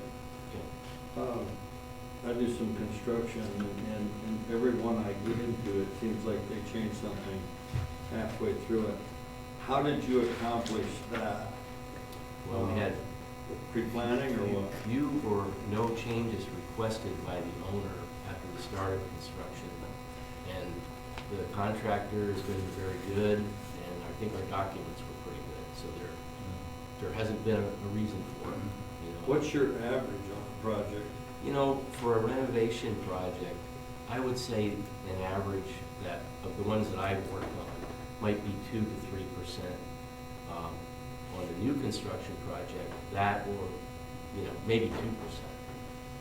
But that's misleading a little bit, because most of the time, the changes that we see are owner-derived.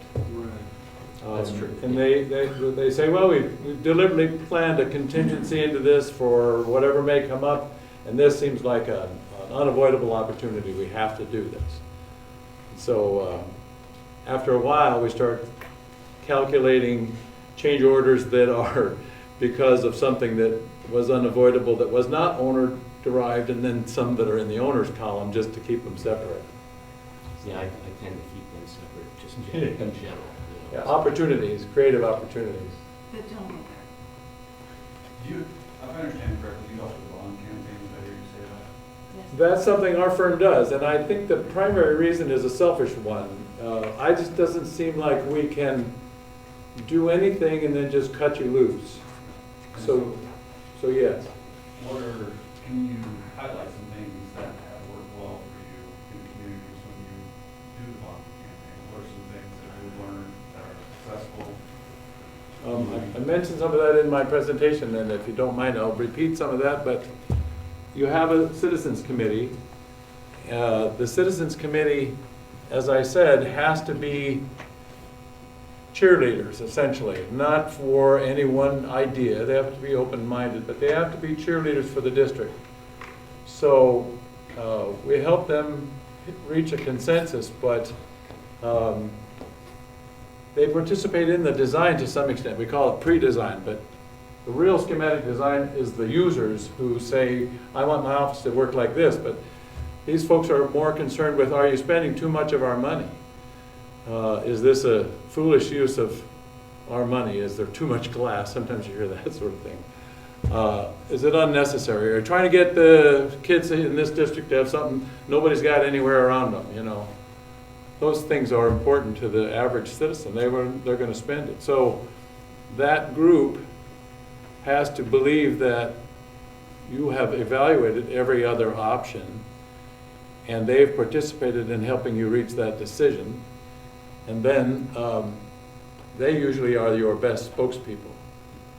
So that community-based planning process takes a neutral person and says, as long as you're neutral and you're a district cheerleader, then you can see that we haven't spent too much money, and you can see the viewpoints of anybody that has an opposing idea. We've worked through that carefully. If you can get behind the result, you merely tell your friends that it was a decent process that you went through that opened your eyes. Get to that last slide. Yeah, we'll go with the big close. If you The big close? Yeah. I'm going to overbuild this one. All right, so why choose us? I'm glad you were talking about that, because we think nobody in our end of the business sticks with you through the bond campaign phase that 91%, I was just saying 85% not too long ago, so we were bragging about that. That 91% we think is brag-worthy and unique to a firm of our size. And we owe it all to the makeup of the Citizens Planning Committee. I'm standing right in your way, aren't I? Sensitivity to the taxpayers is most critical. I think it's true that the ag land pays a little more than the rest. You got to acknowledge that. You got to say each person understands what the fair share is. I've been in meetings where you meet specifically with farmers, for example. We have experience in educational projects. We have a long list of educational projects. I worked, for example, in another life and did all of Bellevue schools work, and there were like 20 some odd schools in that district. Our team was ranked #1 by Iowa. May seem like a small thing to you, but we weren't in Iowa at the time, so they were willing to recognize us in energy saving before it was actually fashionable and critical that we do that. This in-house engineering means you have single source responsibility. I hope you get to know somebody in our firm that you grow to like so well that you just pick up the phone and call them. But if you prefer, you can call me only, and I will speak for the whole thing. And lastly, I think the fact that we're active in your area as much as we are. We're a firm that believes in getting in the car and driving whenever it's necessary. Most of our practice is not in the Omaha Council Bluffs metro area. Most of our practice involves going somewhere and helping. So we are specifically oriented to that kind of work. And the fact that we are surrounding your area here with a number of your friends and neighbors in the area. And I guess lastly, we really want to work with you, so that's our #1 point. And then comes to the part that I get to hand out some brochures. They will have a little note section from everything you saw today, referral letters of many schools around and through a lot of districts. And the best part is a handy dandy desk calendar. I demonstrated it, it was fun. Okay, so let me get my mask on and get these out for you so we can. Can I help? Yes, please. Nice job, thank you. Thank you. Thank you. Welcome to Crofton. Thanks for your interest in coming to see what you can do with our project. Kind of how we'd like this to go. We'll give you 30 to 40 minutes to present, no more than 40. And then hopefully we'll have at least 20 minutes at the end for any questions you have. I think there's a clock. I can't read it from here, but 7:03. I'm 7:03. So we'll keep an eye on that. We do have 6 board members, as you can see here, and we have our 2 principals over in the corner, and we have a couple of our local experts that, because we don't know anything about this, so we brought in a couple local experts. So they are here as well to help answer any questions that obviously we won't know. And then obviously I think you know Chris as well. We're hoping that we're planning on making a decision tonight, when we're done with all the interviews tonight. And then, is there any questions kind of before we get going? No, not yet. I hope to have a good engaging discussion as we work our way through our presentation for you. So. Yes, we're going to start at 7:05, so if you could just be done presenting by at least 7:45. Yep. And then we've got questions for 20 minutes till 8:05. So as long as we're done by 8:05, if it's a couple minutes after that, that's okay too. But that's kind of our cutoff is 8:05. Welcome. And I'm happy to be here as long as I can, but I've got to be respectful of the other interviewees as well. So thank you for the invitation today. I'm going to pull my mask down just so you can see my face. Happy to be here in Crofton. Myself, Bob Sokup with Carlson West Provender Architects. I also have Kevin Schluckabeer here with me as well as one of our other accredited educational planners. So we're just going to start the presentation today with a little bit of information about us, since I think you're kind of meeting people for the first time here.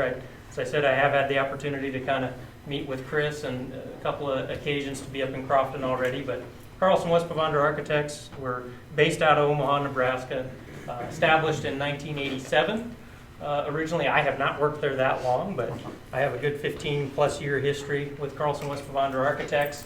Our 3 principals, Al Pavandra, Mike West, and myself, as well as kind of a dedicated architectural staff. We're just architects in our firm. We hire our engineers based on the project. So we tend to target engineers that also specialize in educational facilities. But from time to time, we may use between Alvite Engineering or Morrissey Engineering. We have the ability to be a little flexible on who we partner with from that standpoint. So I'm Kevin Schluckebeer, Educational Facility Planner. I've been in education for design for 28 years. I grew up in an educational-based family with my dad teaching shop at Milford schools, and then went full-time farming, but also worked with community college throughout his years and on the Southeast Community College Board here for the last, I think, 28 as well. So I'm an accredited learning environment planner. What does that mean? Well, it means I went through Association for Learning Environments, is an international group that focuses on all those that relate with education. So unlike the AIA that works on just architects, this is one that has educators, facility managers, those that work on furnishings, and everyone that really wants to see education get better in one organization together to help that process along. Well, there's a process that goes through with both education and reviewing of projects that you've done to get that accreditation. So that's what kind of brings me to the table here, is trying to share and make education better on every project that we touch. So we call this our team, and it's really, we're here today to introduce ourselves to you and hopefully start what will be a long and prosperous relationship for everybody. That it's not a fast process doing school, bond issues, promotions, production. We're individuals that you're going to be dealing with not for a couple of months, but very likely for a number of years as you work from, early needs assessments all the way through to final construction and occupying a building. So one of the key points we always like to kind of reiterate here is that, Bob Sokup, I handed out my cards to you. I put my cell phone on there because I expect to have a lot of interaction with you. I know I'm out of Omaha, but I want to be that partner for you that, especially when I'm dealing with superintendents, easily accessible. It's not uncommon for me to get texts at 6 o'clock at night asking a question, and, I make myself available. I choose to do that. A lot of people might shut the phone off at 5 o'clock, but not me. We at Carlson West Bovonder Architects like that direct principal involvement. We like that you have kind of one direct source resource to work through. I'm supported by a team of individuals, obviously Kevin with the credentials that he brings, but when you talk about start to finish from a project standpoint, I'm a face that you're going to see today, and I'm a face that you're going to see every step of the process, whether it's design or construction, post-occupancy. I'm here to be that resource for you. As you get farther into projects and you start dealing with, actual bond promotions that are successful, working with engineers, working with other project architects within our firm, interior designers, construction administrators, we have a team that will support that. I'm your point of contact. So I'll be the person that, especially working with your superintendent, working with Chris, would be the day-to-day person that you deal with. What we hope to show you tonight is, why us? Why do you want to work with Carlson West Bovonder Architects?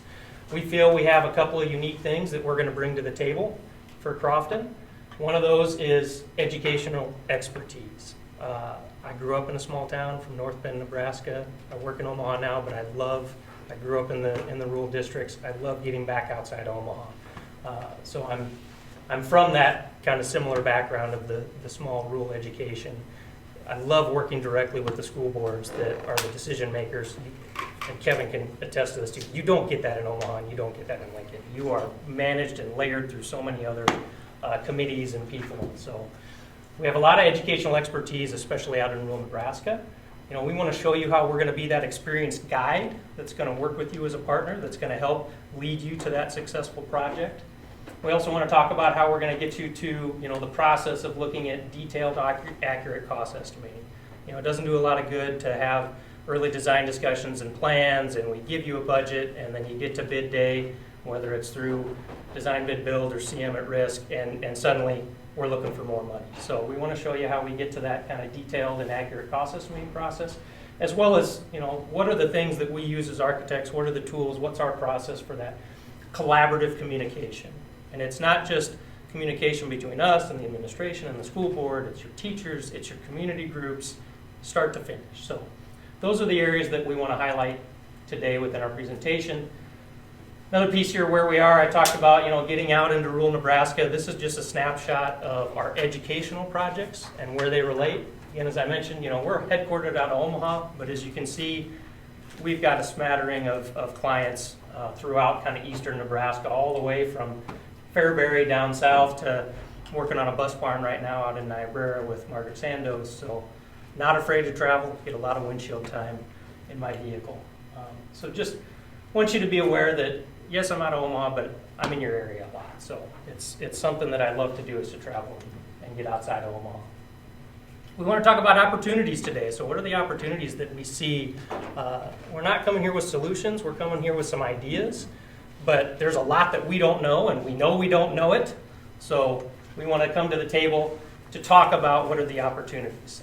I had the opportunity twice now to come out and walk the facilities with Chris to see some of the issues that you've already identified through some of your prior community engagement. But we have an existing elementary facility. It's got some different additions and renovations. It's got a lot of different levels. We've got some ADA issues that exist there.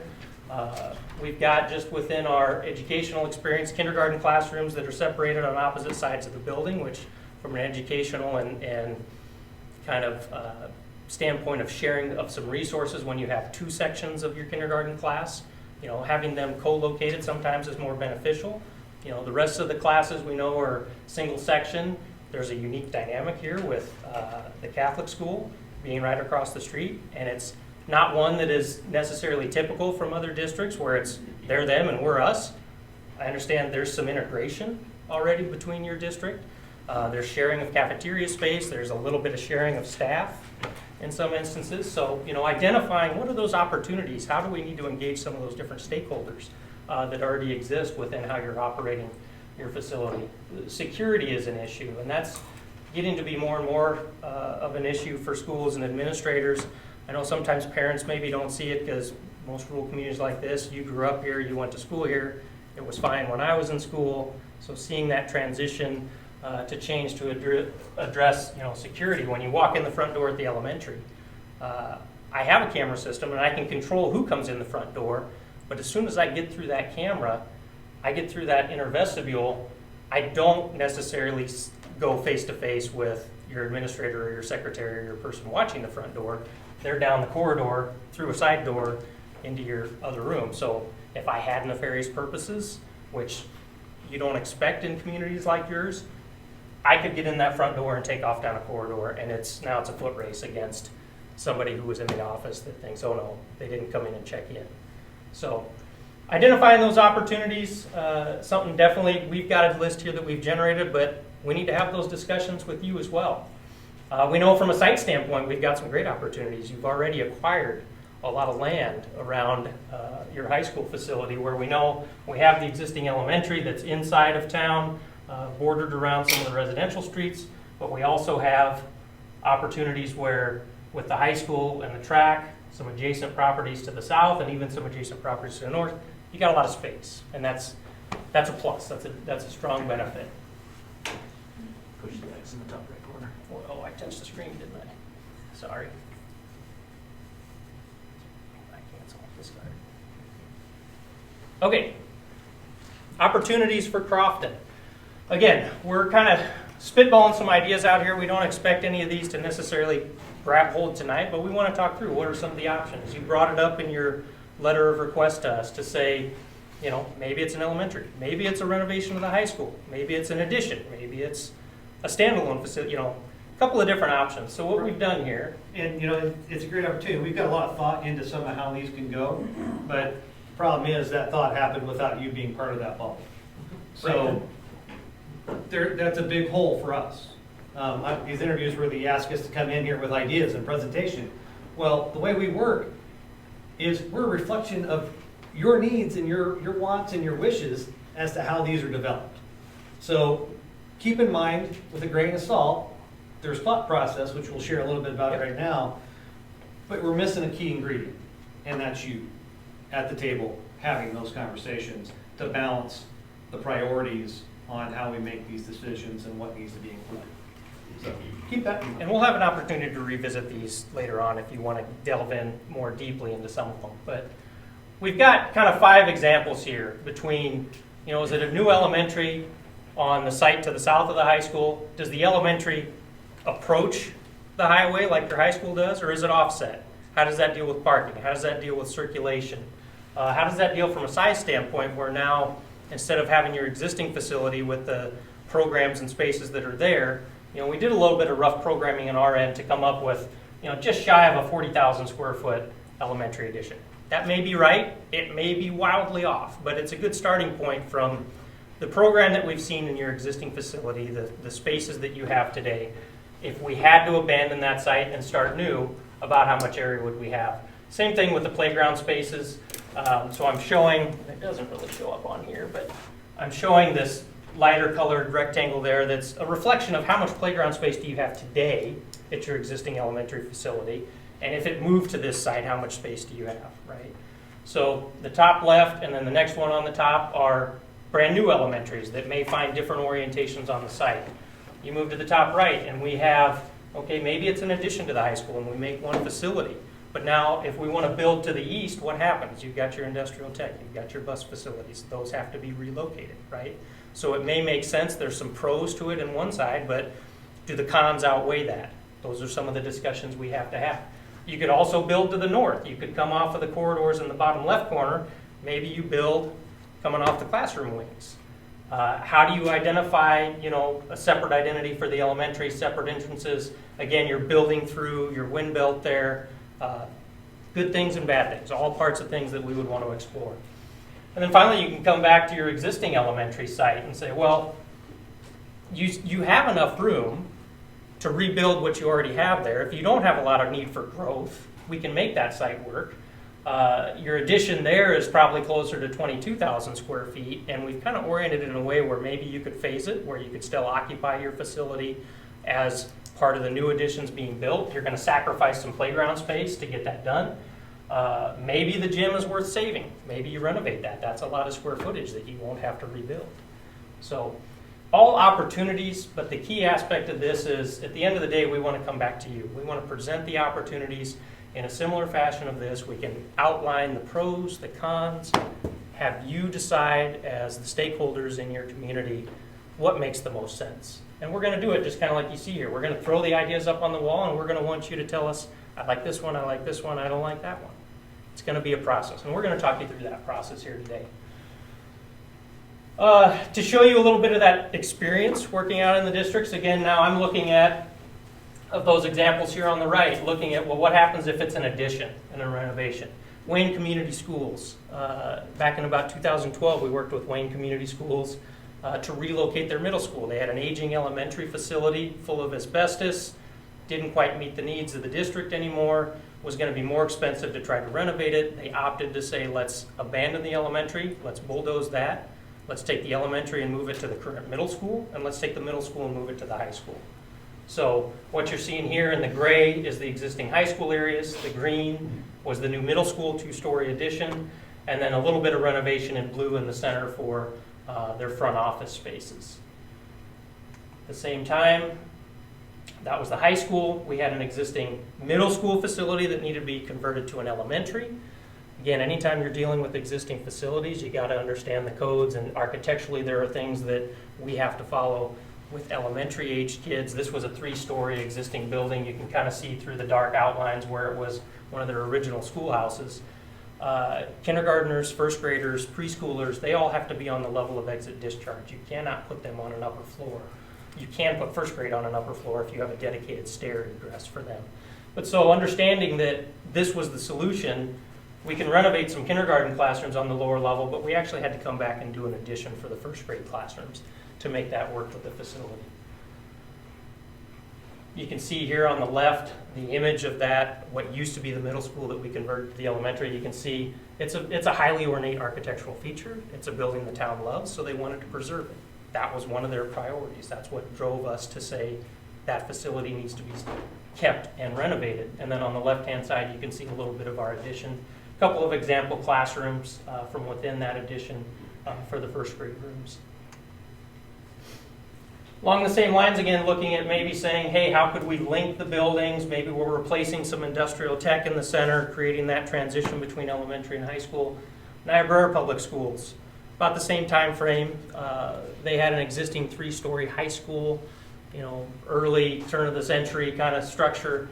A lot of those still in the area. You're dealing with ADA issues, you're dealing with old systems. It's not as easy to renovate those type of facilities, to bring in new technology, to make bigger size classrooms for today's students. So we ended up knocking down their existing high school, which was a little farther south on the page here towards the bottom. And then coming back, you've got their existing elementary to the north. They had an existing separate gym facility to the southeast. And we took their whole high school program and connected those two facilities to give them a single facility. Dealt with security. Now everybody's in one facility. There's no exterior circulation back and forth between the buildings. We gave them a secondary competition gym, renovated the old gym into a new space that could also be used for either practices for basketball or volleyball, but also was now their stage. So we did kind of a modification to their acoustic shell in there to make that function. A couple of pictures then of the new addition. As you see, we had part of the wing on the right-hand side here that dealt with the high school classrooms with a new main entrance. We had a separate kind of athletic entrance so that after hours, if you had events in the evening where you wanted to be able to allow people into part of the building but not the whole building, having those two separate entrances facilitated that. See a little bit more of the leg as it runs to the north in the bottom left corner, and then the existing elementary all the way at the north end. Again, we redid some of the roof. We brought some of their school color blue back into the metal panels up above to help try to tie that facility together, because we're tying buildings from different time periods together. I mentioned kind of the acoustic shell and they have a portable stage in the front that they can pull in and out when they do have performances. When they're not using that as a stage area, the portable stage disappears, and again, it's another flexible space. That's something that a lot of school districts, just like yours, need that flexibility. You've got to be able to use these classrooms, these spaces, these gyms in multiple ways. New competition gym, and then just an image of their outside corridor outside of the new competition gym. A couple of pictures of their interior spaces. We made some new media center space that serviced the full K-12 facility. New science classrooms for the high school. We also had to deal with some site grading transitions. We had two existing buildings and they were at two different elevations. So, making sure that we were able to build classrooms on the level but still flow and transition. So when you talk ADA, making sure we have enough space to get a ramp, but then still ease of access with the staircase to make that transition. And then just an example of their renovated kindergarten room. Lastly, talking again, maybe with some additions, this is West Point Elementary, 65,000 square foot elementary facility. They were previously downtown, 3-story building, same story. I run into this in a lot of districts out in rural Nebraska. So cost to renovate far exceeded the benefits of relocating and bringing it up to the high school. But it really is in this plan, part of the discussion is that I want to show you too is how do you take a facility like this when you're creating one facility and turn it into, it's their elementary. It's got to have its own identity, right? It's not just a new single building. So even whether we're talking about new elementary facilities on a separate site or maybe one of these additions, we have to have those discussions about how can we take that and make sure that you're not losing the identity as an elementary. The traffic circulation patterns are a little bit different. You have different pickup and drop off. They're not driving themselves to school. So some of that identity and some of that flow are important pieces that we need to work through with you as we look at these options or opportunities. A couple other pictures of West Point, new competition gym that they had for the elementary side, separate dedicated cafeteria. We built one for the elementary and one for the high school with a common kitchen where they could both share. Picture of one of our typical classrooms as well as one of our corridors. I always like to have discussions when you talk durability and cost estimating and detailing. We spent a lot of time in the design phase looking through options of should it be a block wall in the interiors or do we do tile with metal studs?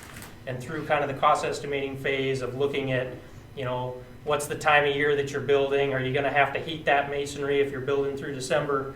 What's the cost benefit? It was actually a cost savings to go with a metal stud partition and a tile wainscot up to about 4.5 feet. And anytime you're with little kids, I think anybody who's had children knows, they like to walk along, they like to drag their hands, they like to make marks on the wall. So either having block or having a tile, I mean, those are discussions we want to have. What's your expectation of level of quality? And so moving on, you know, we're here as a guide. We want to help you find that path to success. And how are we going to do that? We've shown a little bit of this in our RFP document, but we have an approach, right? We are at the start of the path. Right now, we're talking needs assessment. That's where we're going to start. Once we get through the needs assessment, then we're going to start talking about bond planning and promotion. And we have a series of meetings that we like to follow to educate, engage, listen, and refine. Eventually, ideally, we're going to get to that point where you're ready to promote. And with promotion, knowing you've already taken that first step, you've hired Tobin from First National. Tobin's actually somebody I've had an opportunity to work with in the past. Currently, right now, Takema Herman Public Schools, we're in the middle of construction of a new $12.5 million bond, just under $11 million, right about $11 million in construction cost. Tobin was part of that team. Also had an opportunity to work with First National and Tobin in North Bend in 2012. So it's a company that I already know. I know their process is a little different than, say, a D.A. Davidson or a Piper Jaffray, where you've brought them on as more of a financial advisor. They don't sell the bonds, but they work with you to find the right bond sale. And then they can be more involved when it comes to actual promotion. They're going to be a partner that helps guide you in setting up those committees, whereas one of the other groups can't do that to the same level. So definitely have a good working history with Tobin. Love the guy. He's actually an old superintendent from back in the day, so he really understands, you know, the process of being an educator and going through that. Ideally, you get to that point where you have a successful bond. Once we get past that point, the next phase, you know, we're going to go through a design phase, we're going to go through a construction phase, and ultimately we're going to get you to the point where you can occupy that facility. So now we get to the fun part, all right? So we get into the design. This is exciting. Okay, maybe more for us than it is you, but this has got to be the exciting part. First of all, to figure out where success is, you have to understand where you begin. If you're going to start a journey, you have to show yourself on the map. So going in here and investigating your existing facilities, touring the back corners, getting above ceilings, understanding all your systems, both from the outside drainage all the way through the mechanical and sound systems that you might have in the different parts. We're going to dig into all those corners so we understand what you're doing and what challenges we have throughout the different facilities with those conditions and where materials are in their lifespan so that we can help you, again, make educated decisions on where things are at in that time frame of life and when is a good time to reinvest on different parts. And accessibility, definitely a key element here, specifically when we looked at the elementary school with the different levels we have there. So once we go through that diagnostic level, then we have to define also your educational goals. A good facility that is just a shell is just a shell. Without understanding your goals educationally, we want to make sure that the shell works for you, that it's shaped, that the classrooms are the right size, that they're the right shape. If you're looking into integrating technology, how does that work within block walls or metal stud walls? Your technology between wireless and hard connect can have an impact on some of those decisions. So understanding how you want to deliver education and that whole process to make sure that the building can work for you rather than a challenge, kind of like your kindergartners at different ends of the building. They can't team teach, they can't overrun coverage. It makes it a lot more of a challenge under their current condition. That as we look at this, we need to understand not just the facility, but how you use it. I kind of like to consider ourselves a user expert because that's what we have to be to fill your shoes in this area so we can design a facility that works for you and supports what you're doing on a regular basis. And so we've kind of looked at where we are, we have to plan where we want to be. We kind of figured out how you educate, but we need to figure out those goals. What are the programs? This gets a little bit more into the details of each space, assigning square footage that's adequate, and how do they compare. This also goes to that cost estimating side. At early levels, you can kind of get kind of a large scale, okay, what buckets are we talking about? We won't get down to the grains yet, but we can start talking buckets early because that may help you make decisions if as we look at the bottom dollar, which way you want to go if your emotions are tied in and dollars are tied in and education is tied in. How do you want to proceed?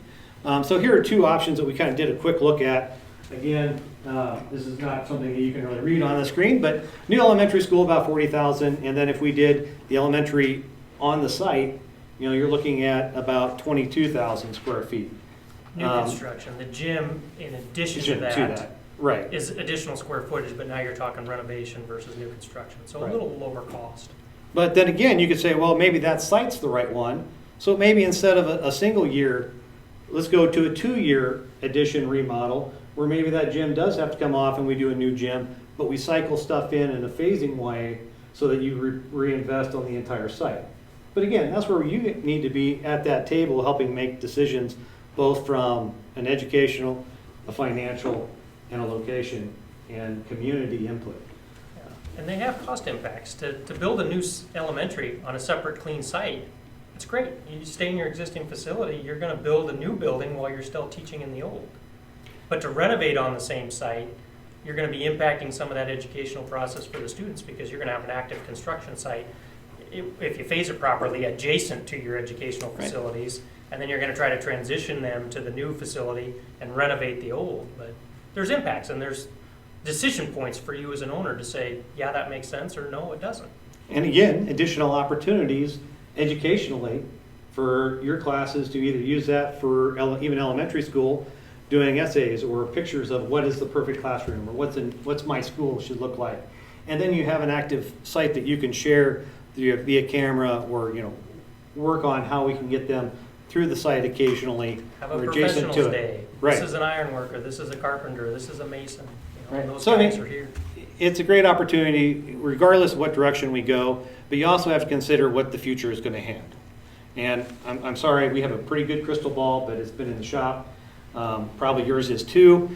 You know, we want to make sure that we design something that can be added onto, that is flexible, because education has changed dramatically in the 30 years I've been doing this, just with the programs that are added to the daily activities, let alone technology changes. So having a system that is flexible and can breathe with you as you breathe in education down the road, that you can expand or you can ebb and flow throughout that process. I think, Chris, you said you're going one-to-one now, right? And that's something new. So if that's a model now that's changed the way you used to teach, you know, that needs to be considered and incorporated as we plan a new facility. So now you've kind of figured where we want to be, we can start coming up with the fun stuff. What are the options? You know, and again, this is a subjective, let's play with different ideas and then get together with you on those concepts, because now there's something to react to. Just an idea, it's hard to visualize. So when you're working with community, you kind of have to come in with some pre-thought ideas so that people can react, I like this, or ooh, I don't like that. You know, you got to have, and a lot of times you play with those drastic pieces. I've done, like for entrances, do different images of outside entrances and you peep which ones do you like to try to get a flavor. You don't have a lot of a historical infrastructure like some of the ones we showed there, so you have the opportunity to create a new identity. But what is that? That's what we need to work together to create. And by coming out with options with real estimates that are more detailed driven, so that, and based on the reality of the other projects that we have, bid tabs from this area, because that has a different impact construction-wise than it does if we're in South Nebraska. So we want to use costs that are good and real. Talk to local contractors to get their numbers as well. Not only does that kind of seed our market for when the bids come out, they know this project is coming, they understand it, we'll help them bid it at a quicker and better rate. All those go together to give you great information to make decisions. And we have to prioritize. We do want to make sure we have wishes so that we can incorporate maybe some of those that don't cost anything into our design solutions, but without knowing what those wishes are, because we're all tied down in the needs and the wants. But you got to kind of take that step back and look big picture, the what if, so that we can understand that full piece. And project budget, we want to make sure we look at the project budget, not just construction budget. You'll see a lot of architects come in, well, here's our construction numbers. Well, but you all know that's not the end number of a project. You still have to check out, right? So there are taxes, you've got bonding costs, you've got furniture costs. We do a new school versus renovate. How much of the furniture comes across? What's new? What is that? Those are big number costs that need to be discussed early. And I don't want to talk about a construction number that then we come out and bust because you've got new furniture. And I don't want the kids sitting on the ground the whole day. So we need to incorporate that early throughout that. So again, we're looking at a full project budget as we look at that. And then construction methods are key to think about early because it does impact how we design the building. It does impact how that process, whether you get a CM at risk on board early. If you have questions on that, just let me know. We can answer that.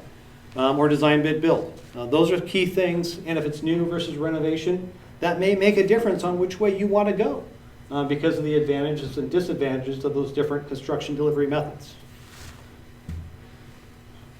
And now we get into the kind of bond planning portion. This is kind of, again, the fun stuff. Now, a lot of times, depending on time and schedules, we may overlap some of these to work with community earlier. But establishing a design committee early, and whether that is you, the board, or whether you want to take a step back and let more of a community member group take that lead, and you're more of a sounding board to listen in. We got to work on what that is. But you want to include yourselves. You need to have the educators. You need to have parents. You need to even have students be part of this opportunity to share the growth of the community. And start with touring your facilities. How many, I mean, I came from a small town too, but I know there were people that said, well, that's the same room it was when I was in school 5 years ago. Oh, wait, that was 25 years ago. And guess what? The facility aged probably about as well as we did, right? So that mental thought, it's the same picture that they had from years ago. Touring that building, showing them the accessibility issues that you have. Getting that front and center is key to that, really education portion. I can't tell you how many times we go through facilities on these tours, and you've got grandma and grandpa there, and like, man, I'm in the gym all the time, but boy, I haven't seen this art room. This used to be the gym. It's the art room now, but I played basketball down here, right? But they haven't been back to that part of the building. So getting those tours are key. Yes. And then reviewing what we discovered in our facility assessment as well. And that's part of this engagement, is getting them into the schools, engage them in these conversations of what is the wishes, the what ifs. What are those priorities that they have for security? What is that for drop off and pickup? What is that for aesthetics? What is that for those things that are tangible for them? And we need to know what that is, because that gives information so that we can design a facility that, again, supports what you're doing from a community perspective, as well as the school side. And trying to get to a group consensus. Now, you're not going to get everybody on board, so there does need to be a way that the board is making decisions and taking that input and figuring out that you do have a point person, which may be the superintendent that's making those final decisions, or a board member. Those things we need to figure out what that process is and share that. But that community is a big part of the information that you're using to make those decisions. And through this whole thing, it's all about listening. I don't want to be up here talking about this is your facility. I want to listen to the issues, the concerns, the things that aren't working, the things that are working, so that we don't break something that, hey, this has been a great tradition. We need to know those so that we can continue that into the new facility. And then maybe prioritize. We do know there are times where the budget is going to rule. We need to have a good understanding as that design committee what our priorities are, so we know what we're going to address in what order. And then if we change that up, we understand why. And that's the big thing about community engagement. And a reason why you have that community involved early on is they understand the why. So when they're at the community center or at coffee and someone says, why in the world are they doing this? They know and can explain, well, it does make sense because of ding, ding, ding, ding. So those are the things about having that understanding of why that is good to have that communication throughout. Oops. And then at that point, we can really refine to solutions that make sense. We've taken those priorities, we've taken the options we like, and now we can shuffle those into the Tetris that it is to make it a school design that, again, takes it to that next level of refinement, of budgeting, finalize those solutions, and know where we're going to head in the future and make those recommendations to you that then goes to the community in the idea of a bond issue. And that's the promotion portion. Working with a financial agent, we kind of know what they need, They know what we need to help create this whole package.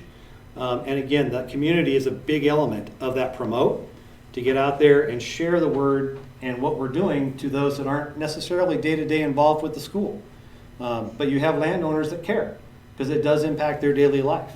So getting that information out, getting good information out that is truthful. That committee may want to include those that are vocal in the community. Yeah, 5 minutes. So as we have that, you can't promote. You can share facts as a board, but you cannot promote what you're trying to do. So having those community members that have been through the process and can do that on your behalf and on the school's behalf, that understand the why and the process is a key element to that. And again, continuing with that public tours, doing your things to get that word out. And lastly, is one of the last things we want to share is just how do we as architects get through this, communication and visualization process? We have a lot of tools at our disposal. One of them obviously being we've graduated as architects from the pen and the pencil to the AutoCAD to now the software that I use is Revit. You're building three-dimensionally. So as I'm drawing walls and doors and floors, I'm building a physical 3D model. And what that allows us to do is help show you perspectives, images, interiors, exteriors, where I'm not having to spend a lot of additional time generating some of those views because I inherently have to do it with the way I'm building. It takes a little bit more knowledge up front about how buildings go together to make sure you're building it correctly. But it's the direction of architecture now. Eventually, it's started already, and I'm sure a lot of the architectural firms you'll talk to will say, virtual reality. I'm already building the model three-dimensionally. Now let's take it into that next level. Let's put it in a headset, and we can drop you down in your new foyer, your new front entrance, and show you, well, what's that going to be like? If I'm sitting at the reception desk for my new secretary, what's her view? Can she see the front door? Can she see the playground? We want to be able to use the technology we have to help show you so that you can make informed decisions, so you can understand what that building is really going to do before you actually start putting footings in the ground. It also gives us great opportunity to work with students and do some different fun things from a technology standpoint and training standpoint. We like to use these visualization tools, though, with the three-dimensional models to help show you. I've just got a couple of quick slides here. This is Niobrara showing, what did we show Niobrara when we were in the design phase, nearing the end of the construction documents phase, versus what was built. So a couple of quick hits here. This was their new media center on the left, actual media center on the right. Same thing when we're talking to them about, we're going to have some grade elevations. We're going to have to deal with a ramp. Okay, well, what does that look like? Design iteration on the left, actual product on the right. What's my new concessions and commons area outside of my gym going to be? What kind of tile floor pattern are we looking at out there? Again, just visualization on the left, actual project on the right. And then from an exterior standpoint, what's my new facility going to be? Showing them, new main entrance on the right-hand side, athletic entrance on the left-hand side. We're going to cover it with a new canopy to give you that identifiable entrance as, I'm a visitor parking in the parking lot, where do I go? All the way down to the details of saying, hey, you want to bring the bell from your old high school? We can put that on display up front so that you, as community members and board members, can see that through the process. And with that, we'll just reserve about 30 seconds of our time at the end to wrap it up, but we want to open it up for you for questions.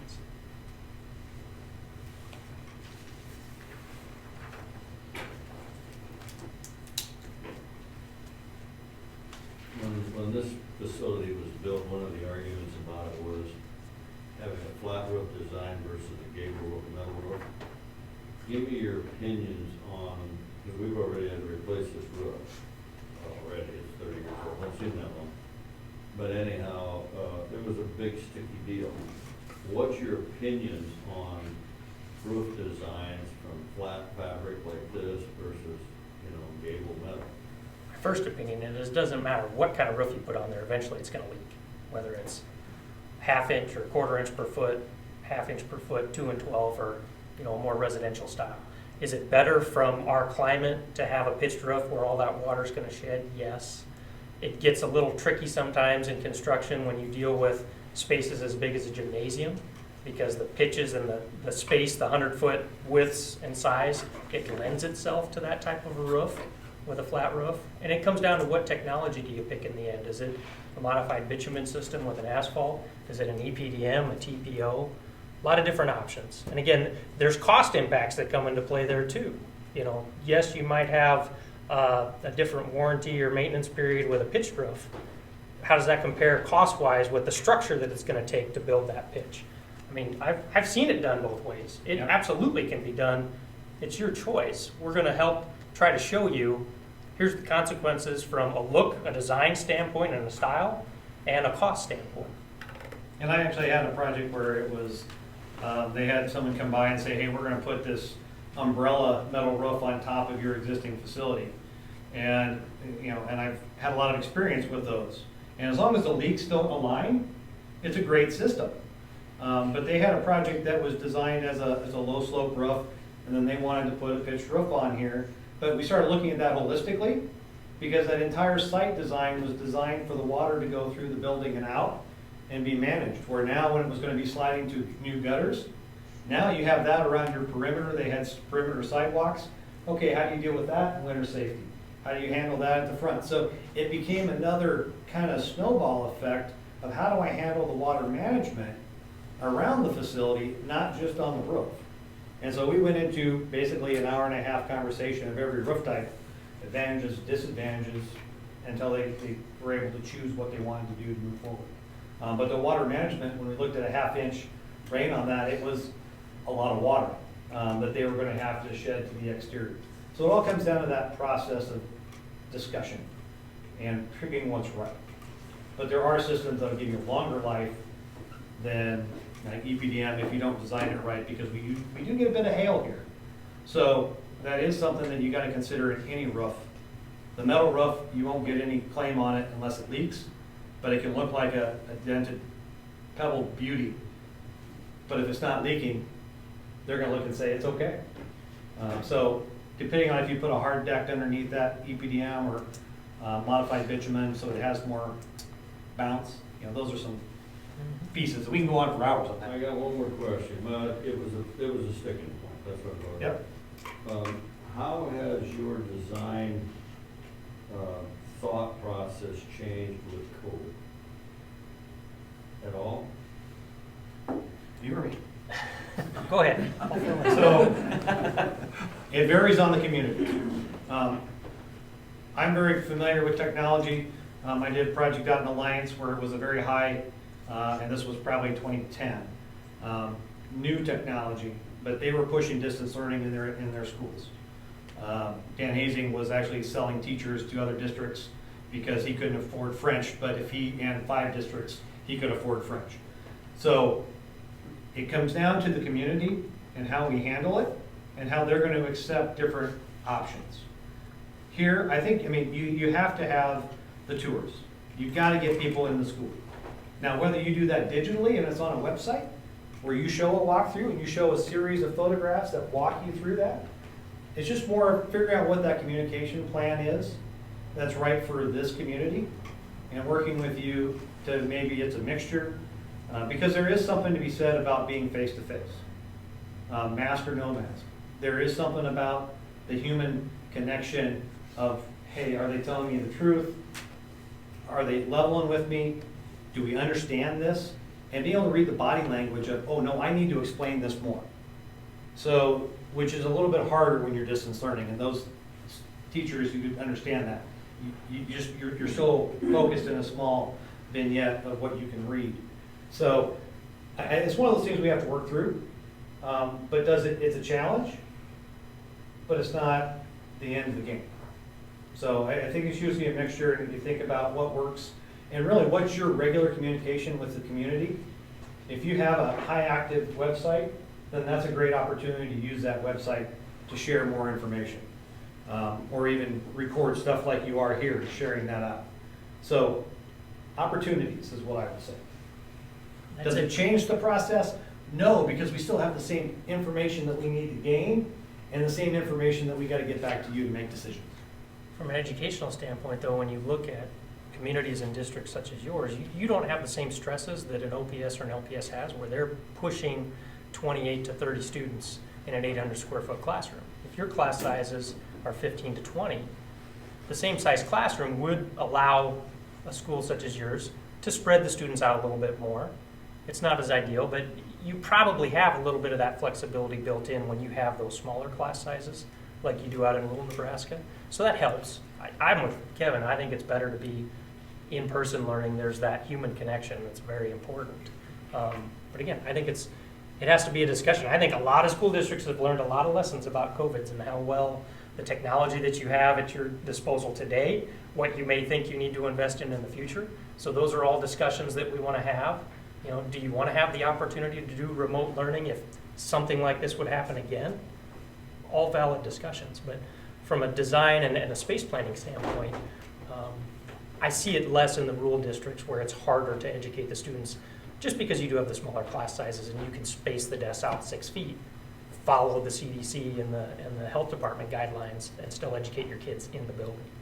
And if you're looking at facilities, programming of size of rooms, then you're looking at a budget scenario as well. That if we need to make them bigger to accommodate spaces, that's a decision that has to be made. And most districts are looking at this as a short blip. And that we're going to utilize technology and teaching and education staff to utilize tools in a better way versus making just making everything big. Twice the size, 1,800 square foot classroom. That's twice the size that you really need today with COVID. But so those are all decisions that, again, have consequences. I had a question on just, not sure we'll end up there, but if we did end up in a bond campaign, like your last 5 to 10 years or whatever you have access to, what has been your success rate on a yes? The numbers that we have is about 80% Okay, from the last 5 years. last 5 years. Yep, and every district is a little unique. The last one, like I said, we talked about Takema, which passed. Laurel just tried to run a bond, they failed by 50 votes. Very close, but unique district, right? They've got a middle school in Coleridge, they've got their elementary and high school in town, so there's a weird dynamic of who are you trying to appease? Are you keeping the facility and keeping the votes in Coleridge? Or are you bringing everybody into Laurel and trying to get all the Laurel votes? So they're gonna run that bond again. We're gonna go after it a second time. Because Laurel failed, Osmond failed, just all in the last Yep. 9 months, I think. Yep. on this. But Wausau was a successful bond that we had. Takema Herman was a successful bond that we had. I think the Wayne was not a bond. They did that with existing funds. Were you part of Laurel on that one? This last bond, Yeah. yes. Okay. Yep, and I'm still working with the district there. Also working with their city, working on a new community center there currently.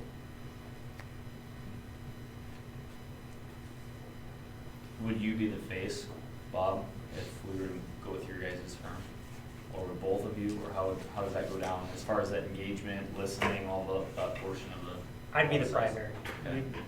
No matter what you do, you're gonna be interfacing with me. Yep.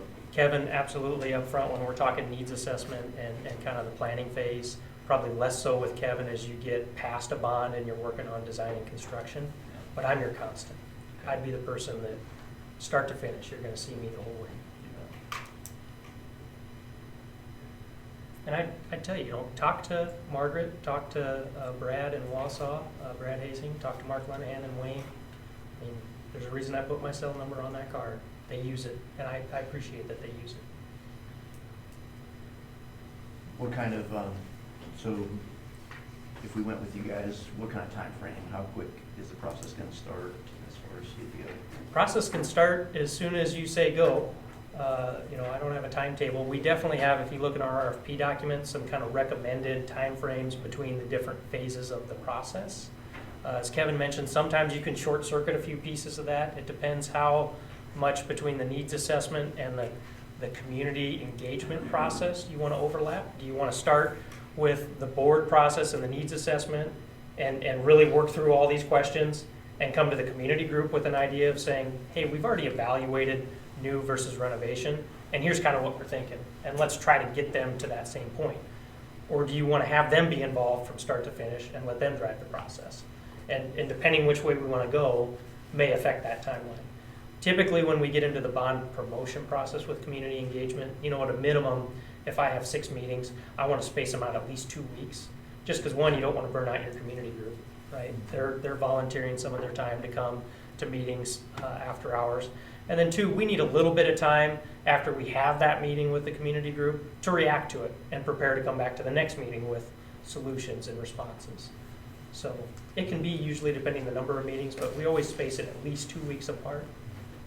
And we gotta look at the calendar too, Yeah. because you may know that the last month of school is usually pretty tight with, grading final papers and activities at the end of the school year. So when is the right time to do that? We might have just March and April, the best times to get the community involved in that process, where then you're in May, then you're out of school, and it's harder to get a hold of anything until fall. So the community process, you really want to focus when you can get the right people at the table.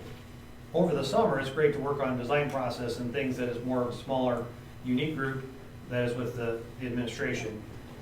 But you got to be conscious of the input that you're looking for and schedule appropriately so you can have the right information at the right time. There's also considerations when you start the process to say, well, what is kind of your end goal? Do you already say, I want to be voting in May? Well, then that's a short time frame. Or do you say, I want to be running a bond potentially in September?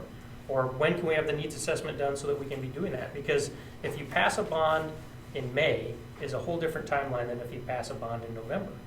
With our process through design and getting it out to bid, and when it goes out to bid, when the contractor can start doing footings, right?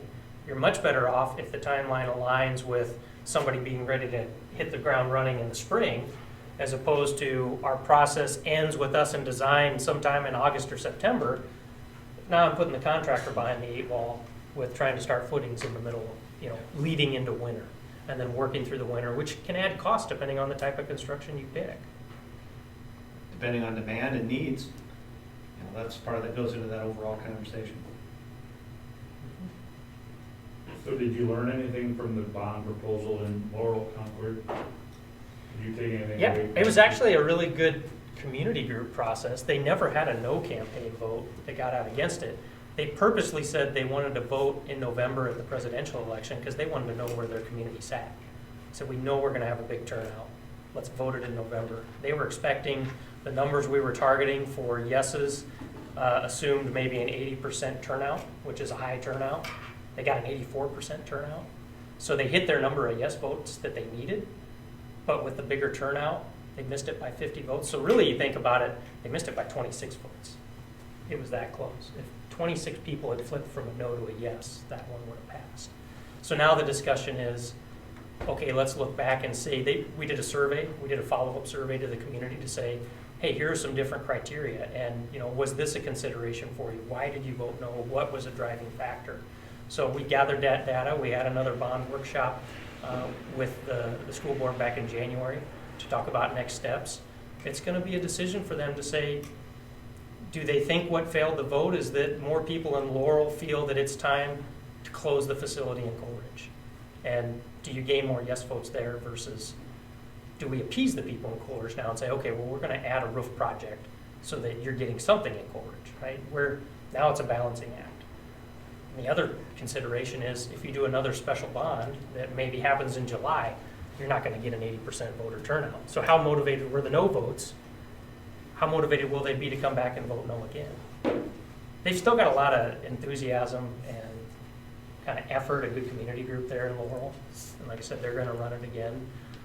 There was some responses from people in town saying, well, our last bond, it took 2 or 3 votes anyway, so this group's just got to do the same thing. You got to try it twice before we'll pass it for you.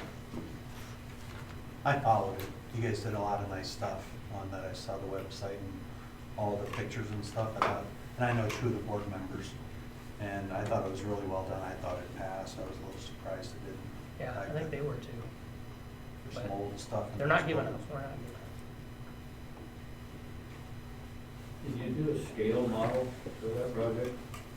We built we had done some previous work with Laurel, fixing their district offices, so I already had some of their information background with their existing facilities. But we did also, and I didn't put any of those images in here, we did also do kind of a 3D rendering, similar to what you saw on the Tekema slide here, where it showed, well, what would the new high school entrance be? We're going to move it from facing east to facing west to front the highway.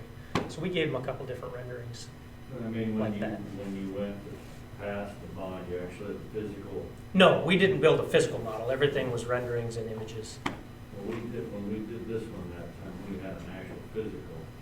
We took it around to the churches and everything. That really helped. That people could see what it was gonna look like.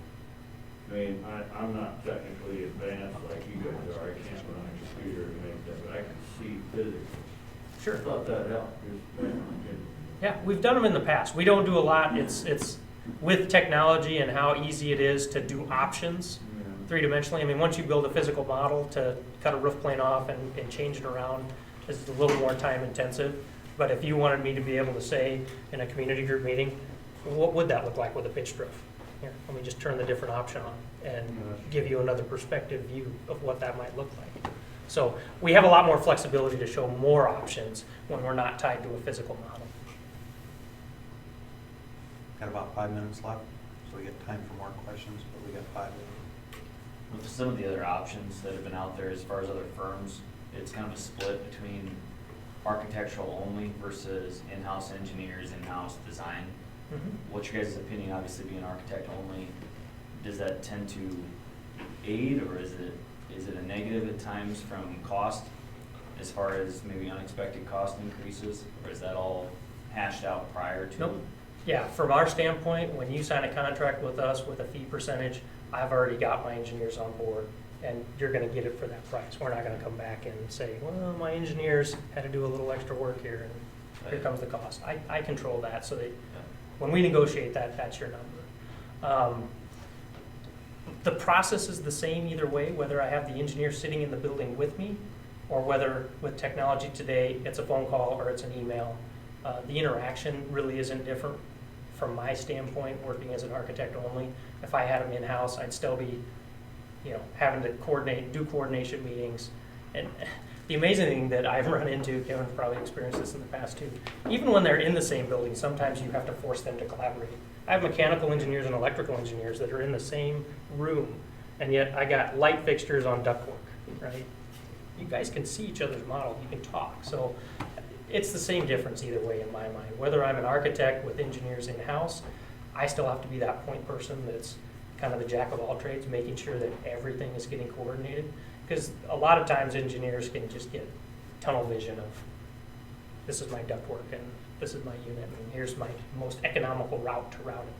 Well, yes, that's the most economical route, but it doesn't take into effect the lighting layouts or some of the acoustical features that I'm doing architecturally. So it's the same process either way. I enjoy it because it allows me to tailor my projects to engineers with that specific expertise, as opposed to one firm where you've got engineers all trying to do different things. I can target those engineers that do educational facilities. Careful, we have an engineer in the room, he's kind of sensitive. I get that a lot too. I work on a committee How with these guys work. I work on a committee for the Boy Scouts where identified pretty well with what he was saying. yeah, I'm on a committee for the Boy Scouts where I'm like one architect in, well, 3 architects in a room full of about 10 engineers. And we get it too, trust me. I say if an architect built it, it'll probably fall down. If an engineer built it, you probably got to tear that ugly thing down. That's the saying I always heard. All right, we'll give you a chance to big close. I know you had Okay. one more slide. Yeah, just we want to follow up and reiterate again some of our values, and we've got this on our lead behind, our educational expertise, showing you, we're in your area. I love getting outside of Omaha. I love working with districts such as Crofton at your size, at your scale, with individuals such as yourself. Hopefully we've showed you that process of us working through as that experienced guide with our team between Kevin and myself to be those kind of educational experts, helping guide you down the right path. Talking about those options of, detailed cost estimates and do we want to look at design bid build with a new facility, or do we want to look at CM at risk with a renovation? Those are things that we have yet to get through. And hopefully, again, just to wrap up, that collaborative process that we're going to use a lot of our tools and technology to make sure that you, as a board, as community groups, have the most information you can get to make informed, educated decisions and to hit those, on time, on budget. At the end of the day, that's what it comes down to, right? Nobody's going to remember that it took you an extra month to get through this design, but boy, they're going to remember if it was promised that it was going to open up for December basketball and it was January, right? So on time, on budget. And we have a track record. Talk to our prior educational groups that we've worked with, and I'm sure they will tell you that as well. So I appreciate your time today. I thank you for allowing us to visit with you this evening, and look forward, we want to work with you. We're ready to go, day one. You select us, we're going to be your partner, we're going to be your guy. Nice Thank job. you. Thank you. Thank you. Thanks, Jay. Welcome to Crofton. Thanks for kind of your interest in our project, or whatever that might end up looking like. Kind of how we'd like the next hour to go. We'll give you 30 to 40 minutes to present whatever you'd like to present. We'll try not to butt in, or we haven't yet today. So 40 straight minutes to tell us whatever you want to tell us. 20 minutes of questions at the end. There is a clock up there if you kind of want to know what time it is. We will cut you off after 40 minutes, which would be about, 8:55. We do have the whole board here, so we have 6 board members all present here. We have our 2 principals over in the corner, and we have 2 local experts, because we don't know anything about what you do, but they do. So we asked them to come help us kind of keep track of the process. And then Chris here. We are hoping and planning on deciding tonight, so we should know by the end of the night. So you're going to have till about 9 o'clock to present, and then by 9:20 we kind of want to be done. So stay on task. We haven't had an issue yet. So any questions from us? Sounds great. All right. Well, first of all, thank you for taking time out of your evening and giving us the opportunity to talk to you tonight. We really are very excited to be here tonight.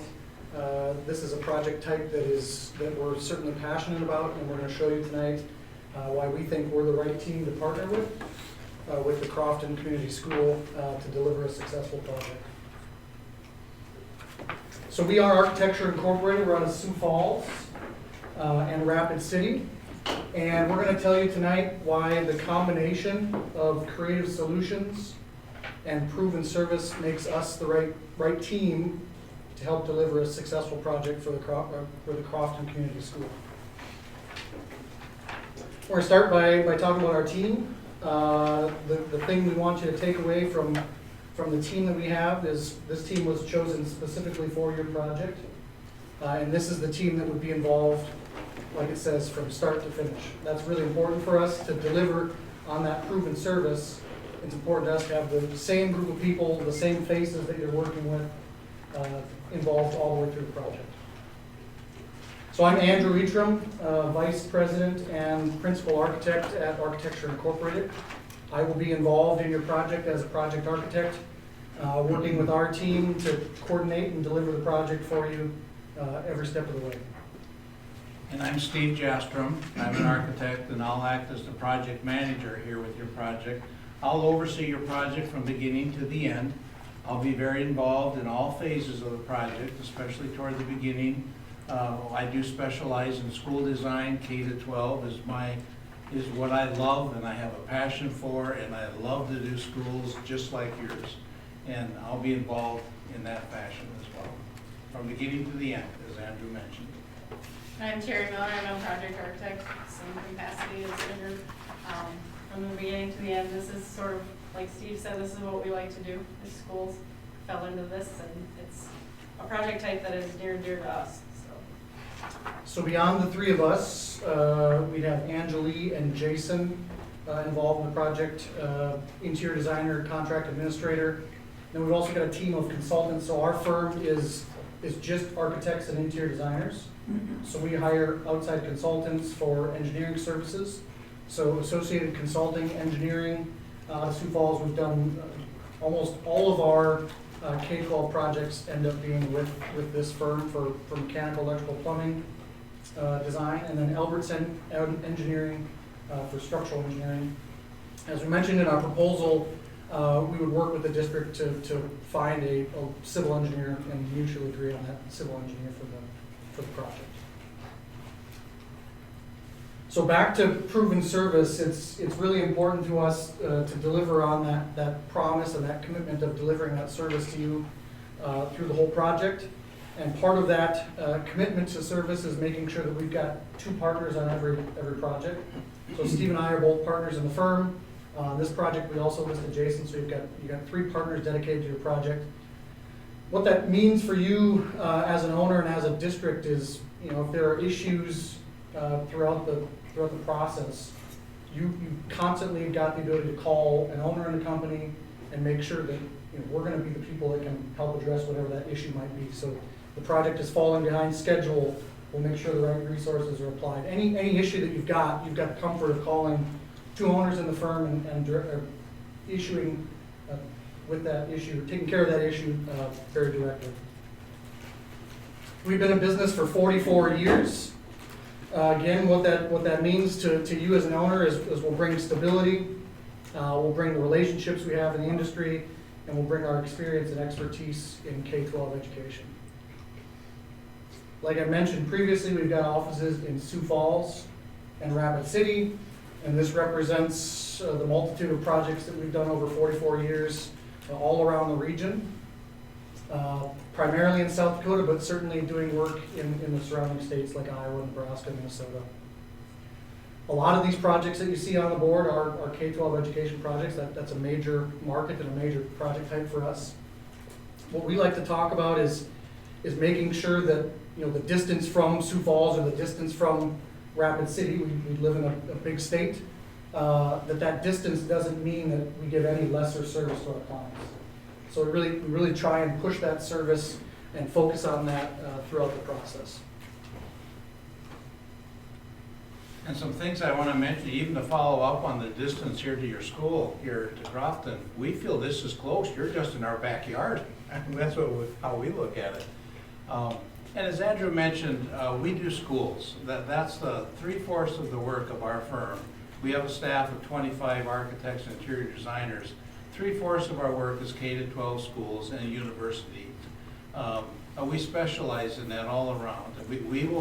What that brings to you is we can bring ideas and suggestions, but we know every school, every community is different. You're unique in your own personality, and that's the way it should be. We'll offer you the what-ifs, the suggestions, and then mutually you as a board and your design team will select how you want to proceed. But there's a few key things I want you to be aware of as how we approach education projects. Very important items is how we design. Life cycle costs and maintenance of building products are huge for you because the decisions that we'll make together here now in the next few months affect the next 80 to 100 years of your utility costs. And that's very crucial that we make the right decisions early. We'll show you the options because obviously you want to be the most efficient. The one thing I want you to really remember about us is we're a common sense approach. We do practical design, practical materials that are efficient and durable and energy efficient. You're going to see that if you'd ask any of our clients from before, they're going to say, we don't do anything off the wall, very fancy. We do things basic. Now we do them creatively, and to me that's the key thing you want to do. In our communities, do things, it's your school, you've got to be proud of it. But you don't have to spend an arm and a leg to do it, but you want to be practical. Energy savings and healthy environments are so important. The healthy environments have been that way even before COVID. But now, of course, there's energy systems you can do to help with your ventilation system to help that. We found in student and teacher collaboration areas, we're finding that you provide more spaces, conference rooms, smaller conference rooms, where teachers and students can get together, or teachers and parents, or students work together on projects. That we found that you want to create areas in your design that you don't even think of for smaller rooms, even just tutoring, extra little tutoring spaces. They work wonders for the efficiency of your school. Student achievement is directly affected as to how you design a building, and one of the main things is daylight. I think all of us know that you love to be in rooms where there's daylight and sunshine, and there's no question that if you can, every classroom should have windows and sunlight, because it's a huge benefit for students and of course your staff. And of course, security and supervision is very, very important, has been for many years, and how you design the secure entrances and security around the school. We never want to try to design nicks and corners where kids can hide around there. You want to have your administration and staff to have control, visual control of as much of the school as you can. And there's many ways we can do that by design. The other thing I was going to mention real quick is really the ultimate goal in our design, in our spaces. You want the students to be here. You want them to be proud to be here. You want your community to be proud of your school, because your school reflects your community to everyone who comes. Now this is an elementary commons that we did just a couple of years ago. We like color. We have very talented interior designers. We love to make schools fun, and that's what we promise to do for you as well. As I mentioned earlier, we've done a lot of schools in this region, and really within the last 5 years, we currently have done over 60 projects and that are either completed or now under construction. And they varied from all across the state, and in Minnesota and in Iowa. And a lot of them tie into exactly your size of school that you've been doing. One of them that we're currently working on that is just exactly like your project is a Corsica Stickney School, just north of the river, not too far, where they had an existing high school and they have an elementary in another town, but they were wondering, just like you, do we remodel and add the existing elementary school? Do we add on to it, or do we bring the elementary down to the middle school and high school site? What are the advantages and disadvantages of that? And we're going through that process with them right now, about exactly the same size school as you. Now, one thing that if you do bring down the elementary school to your middle school and high school, what's in colored is the elementary that we propose.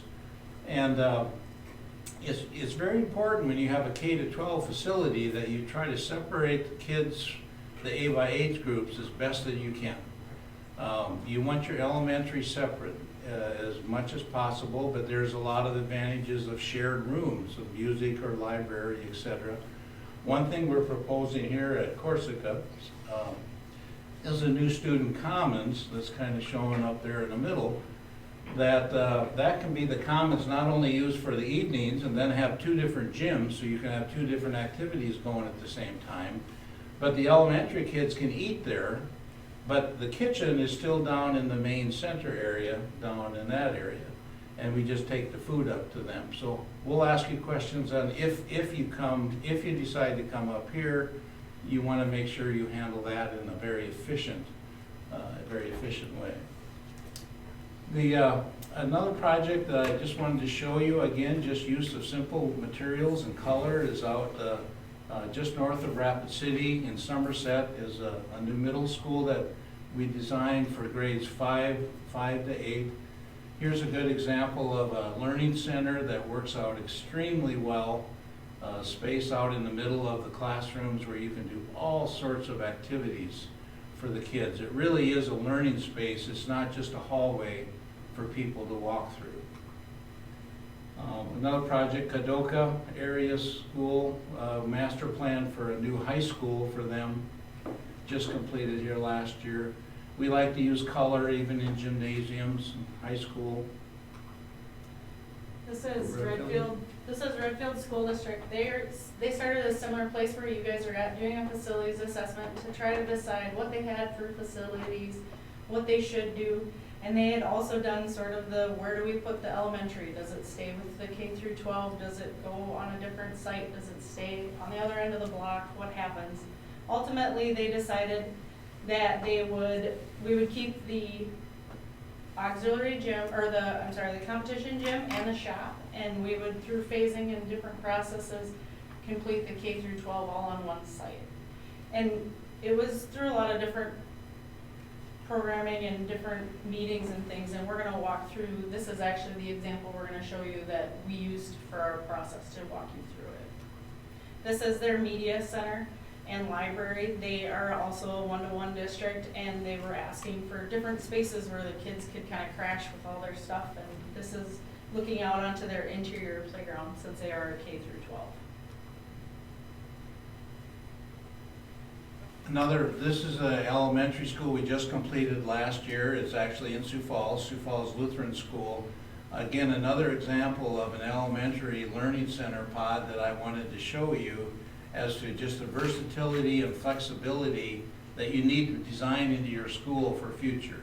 And this is a great space for all sorts of activities, from learning centers using the portable like Promethean boards like you have out here to have big group activities, smaller individual groups, and also conference rooms in there. Another project very similar to yours was up in Presho in Kennebec, South Dakota, where it's a district exactly your same size, and their debate was, well, do we have elementary in one town? Do we connect elementary to middle school and senior high or not? Do they go separate? We did an analysis and review of their facilities for them as well, just like we would be doing for you. They join together. So we've done a lot of projects in Sioux Falls, a lot of elementary, middle school, and even the new high school that's being built in Sioux Falls. And I really want to kind of mention to you that 3/4 of our work are K-12 and education projects. But over 80% of our work are repeat clients. And of course, we've done, the repeat clients are like Sioux Falls schools, Harrisburg schools, Brandon, other school districts that come back to us because we build a relationship of trust and confidence in each other. And it goes both ways, it really does. And that's what we want you to know, that we can build that relationship of trust with each other, and that's what gives you a successful project. Harrisburg, and just south of Sioux Falls, is another school district that's been growing amazingly fast, and we've been able to do almost all of their school projects of different sizes, elementary, each one a little different and unique, but again, using simple, basic materials in creative ways. So the next thing we're going to talk to you about tonight is our process. So we've shown you the team, we've shown you our experience on similar K-12 projects. Next thing we want to talk about is how we'll work together to deliver that successful project in the end. The key word here is collaboration. We're not going to come in and tell you how you should do things. Like Steve mentioned, we're going to show you a bunch of options and help you make the decisions that are right for your district. And so collaboration is the key word for us all the way through this process.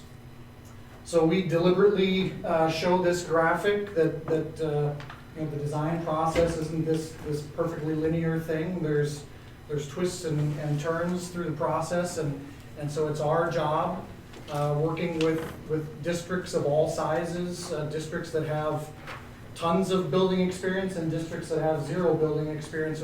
Really our job is to be your guide, your trusted guide throughout the process. So we do that from the very beginning, from the initial facilities assessment that you've mentioned you want to work through. And like I said, from the very first meeting, we would set up a kickoff meeting.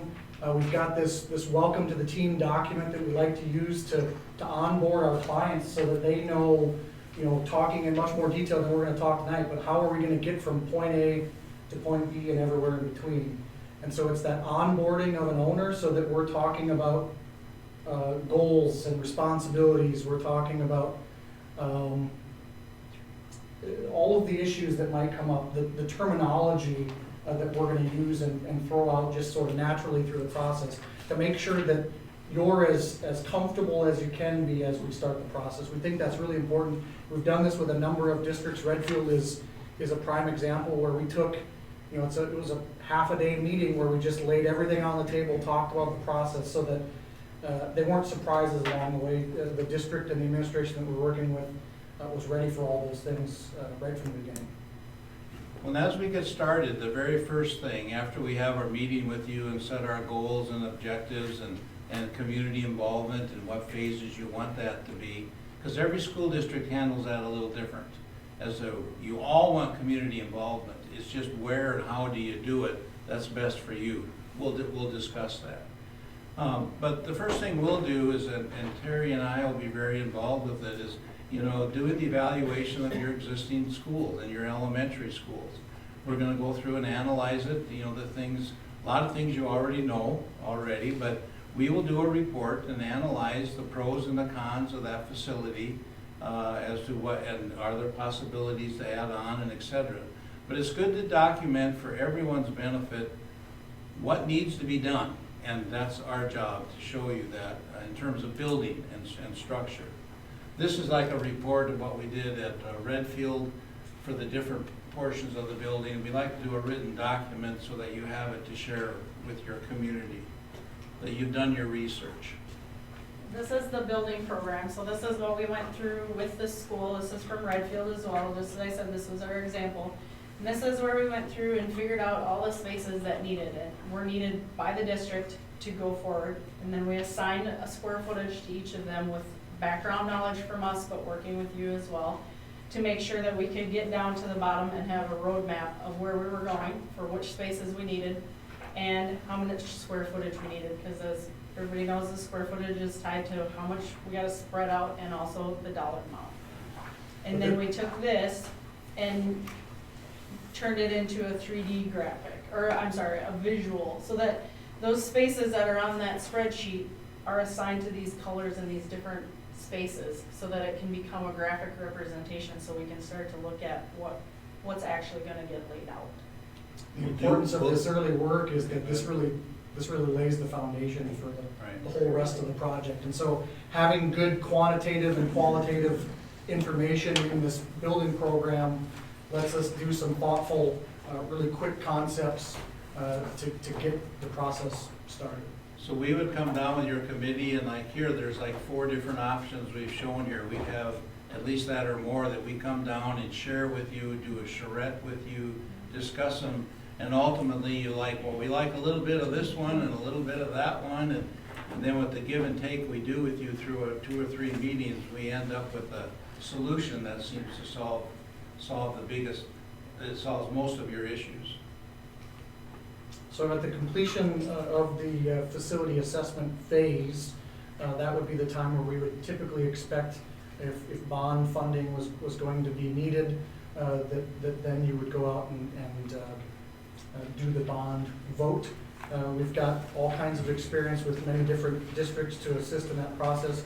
We understand, and I spoke with Tobin Buchanan last week. We understand that their role in the process is to really lead that public information campaign, and we think we'd be a good teammate of theirs, working directly with them through that process to help get the bond issue passed, if that's the direction you're going. So we've got plenty of experience working with all kinds of districts. And we would come to your community meetings to help answer questions and share drawings and graphics with Toby, so whenever you make brochures, communication is the key to the public for passing the bond issue.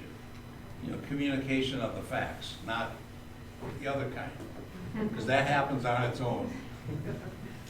So after a successful bond vote, or as the project would progress after that facilities assessment phase, is the schematic design portion of the process. This is really where we're taking all that early information, we're taking those initial concepts that might have been developed, and we're really starting to look at a whole bunch of options. And really to get to the best solution, we've got to look at things from A to Z. And so we're going to throw a whole wide range of more detailed options using the information from the facilities assessment as the foundation for the process. The key up there is collaboration, just like we talked about. We're gonna throw stuff at you. We're gonna expect to get responses from whatever building committee's in place, the administration, etc. And then also in the schematic design phase, this is where we're gonna have discussions about what sort of construction delivery method is right for Crofton. Could be design, bid, build, could be construction manager. I know that was part of the discussion, is understanding what the right delivery method might be. And we've got experience with both of those methods and can talk through the pros and cons. But the SMAC design is really the phase to understand and decide what delivery method you're going to utilize. Yeah, and there's many advantages for each system. You know, there isn't just one method that works best for everybody, and that's why we can talk through that with you as to which method is best for you guys.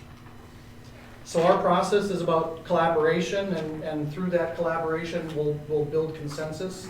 It's important. You're going to have all kinds of opinions that will be part of this process, and it's up to us to take all that information, understand it, and show you options that respond to all that feedback that we hope to get from the group that would be involved.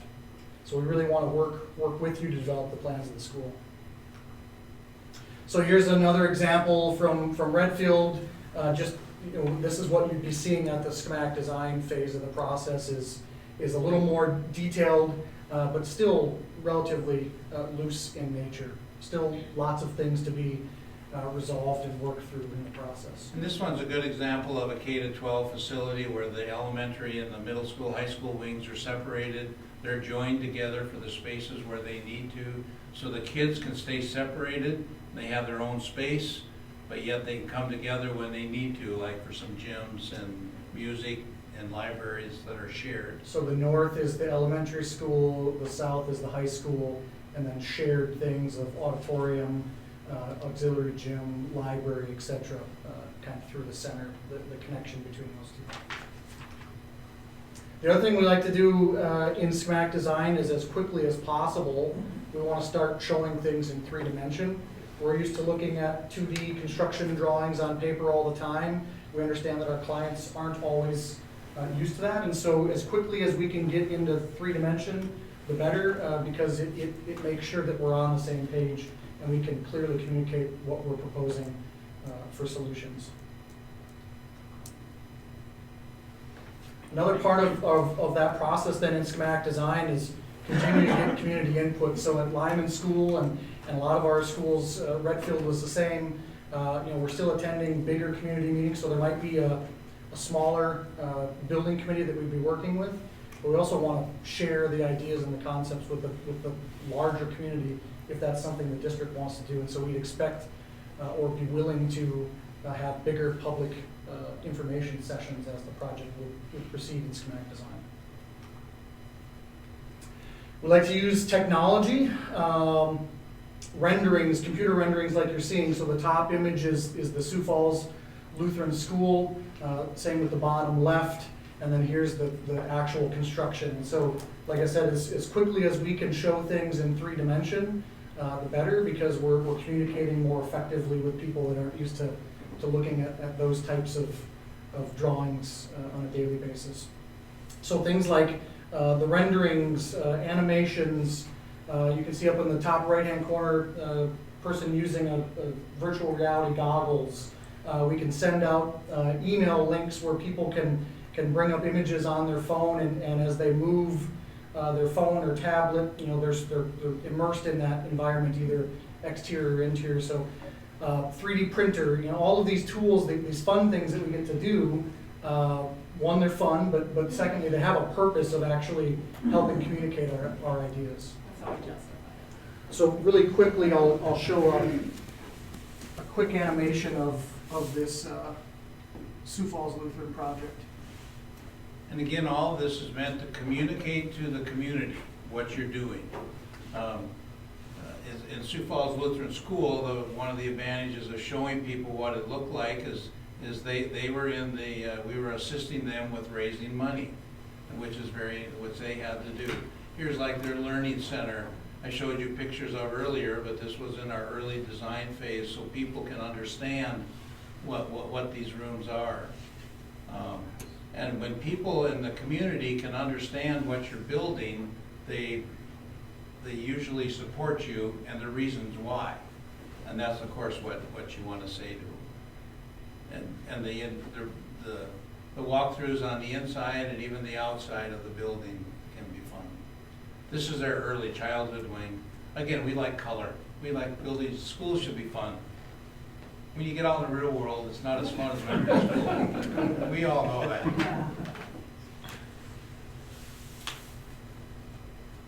I think these always help people to understand. I mean, I have a mother-in-law, she doesn't understand 3D, but she's a science teacher, and when you can show them something that they can look at, that really helps a lot. So we'll utilize the technology that we have appropriately to make sure that we're communicating our ideas. That's the big point. So here's a quote from one of our clients at the Canton School District. Coming in under budget is great. Coming in ahead of schedule is great, but I think the thing that I take pride in on this is all 29 building committee members agreed on the design. So if we're creating this collaborative process from the beginning, from the very early stages, we're sharing these images, we're making sure people are understanding what we're proposing, that leads to that consensus building that's important in a project like this. 29 members was a big building committee. It's about like a church committee, but I mean, this was a big committee, but we all went together. It was great. They were well events in the building. So then we would move on to design development, and that's where we take what we learned in schematic and those bubbles that we used, and we hone them and get them more looking like what you would typically see for a drawing set.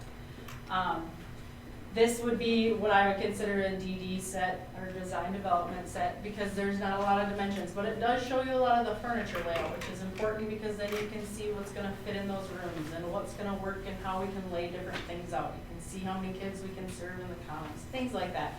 This is just keep moving towards the end goal of getting us a better set. This is the exterior rendering, which the photos look very close to, because we want to be able to communicate to you what your facility is going to look like, rather than showing you paint chips and stone samples. And again, we're doing cost estimates as we go along too, because we talk money with you right away, because money is very important, you know. So from the early analysis all the way through here, we're giving you updated estimates. This is just another rendering from the design development phase to show what the interior of the common space would look like, how it's going to look in the daylight, how we can run the shadows through. And this was actually one where we sent it in the photo so that people could use it on their phone and check it out and see what it was going to look like. Then we moved to construction documents, and that's more what you typically would see from laying out in the job site, is where we've the design team is given our intent, put it onto paper, the instructions to convey what we need from the construction team. This is just to show the detail that we put into the thoughts of the process, because the more detailed drawings that we can have, the less unknown that there is, and that means that there's less unknown in your bidder's bids, meaning that the bottom line will be more honed down so that there's not as much unknown in their bid, which equals less dollars. So part of our proven service again is we have a really good reputation in the region for creating really high quality construction documents. It's not the glamorous part of our job, but it does matter to an owner, because you're going to get more competitive bids. You're going to be less surprises as the contractor moves to the construction phase.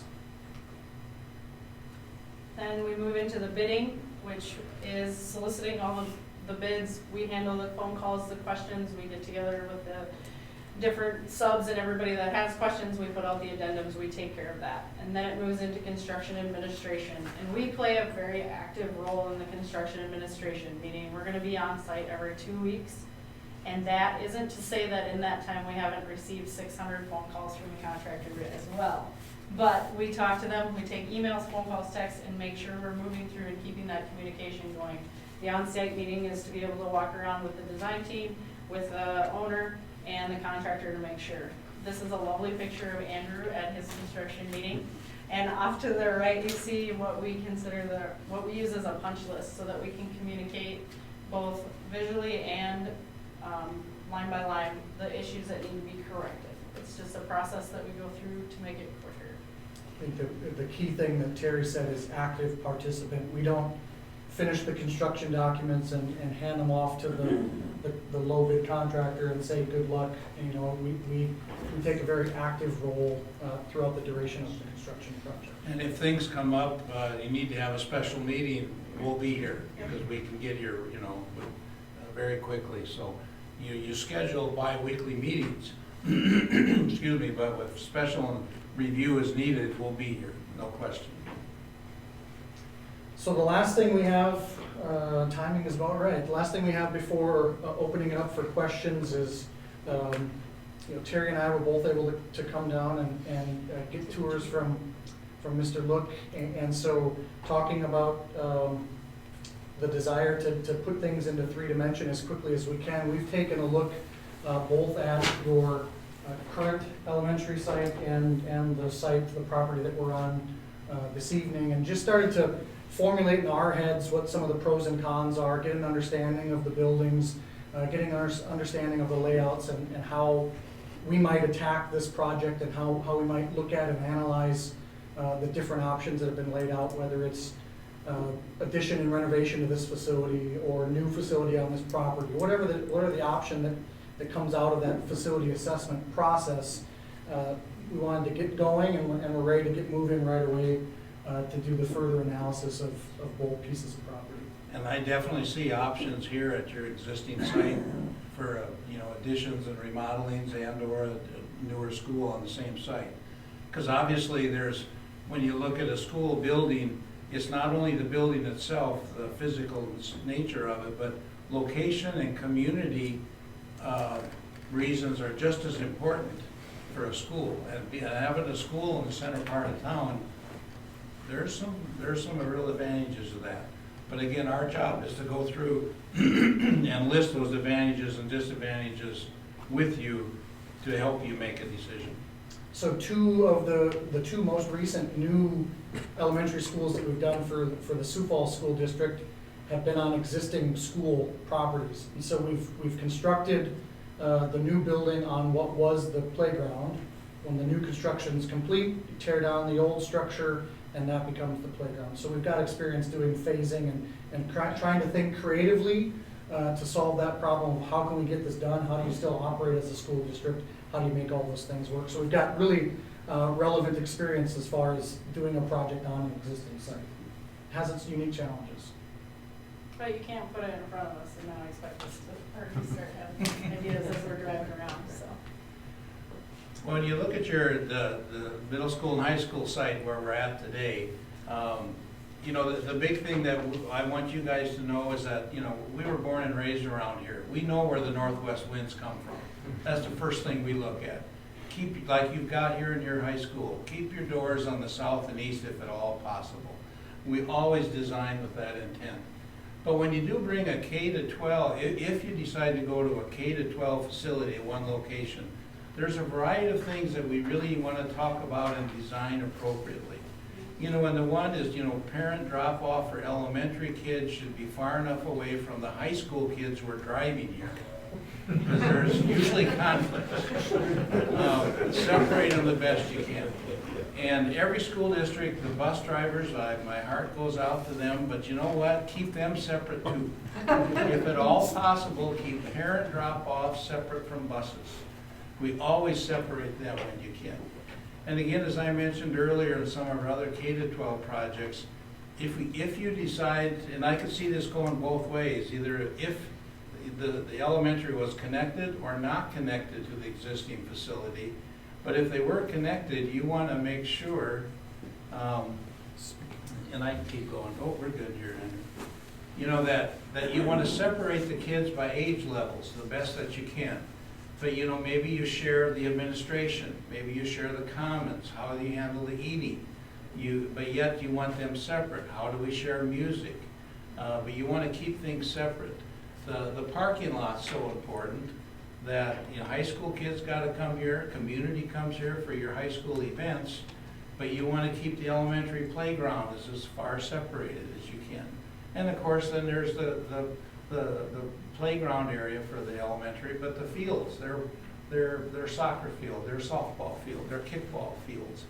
And So we want to we could just see different options here and how that all lays out, but you want to be very careful with one facility, how it works, so that you don't create more issues if you come together. And I do believe with the land and everything you have here, it's really nice to see that big hedge of trees on the north side of your property now. We're going to use that, of course, for the windbreak especially. But I can see some options where you could connect up to school, elementary to here, or it might be just as easy to have two separate facilities.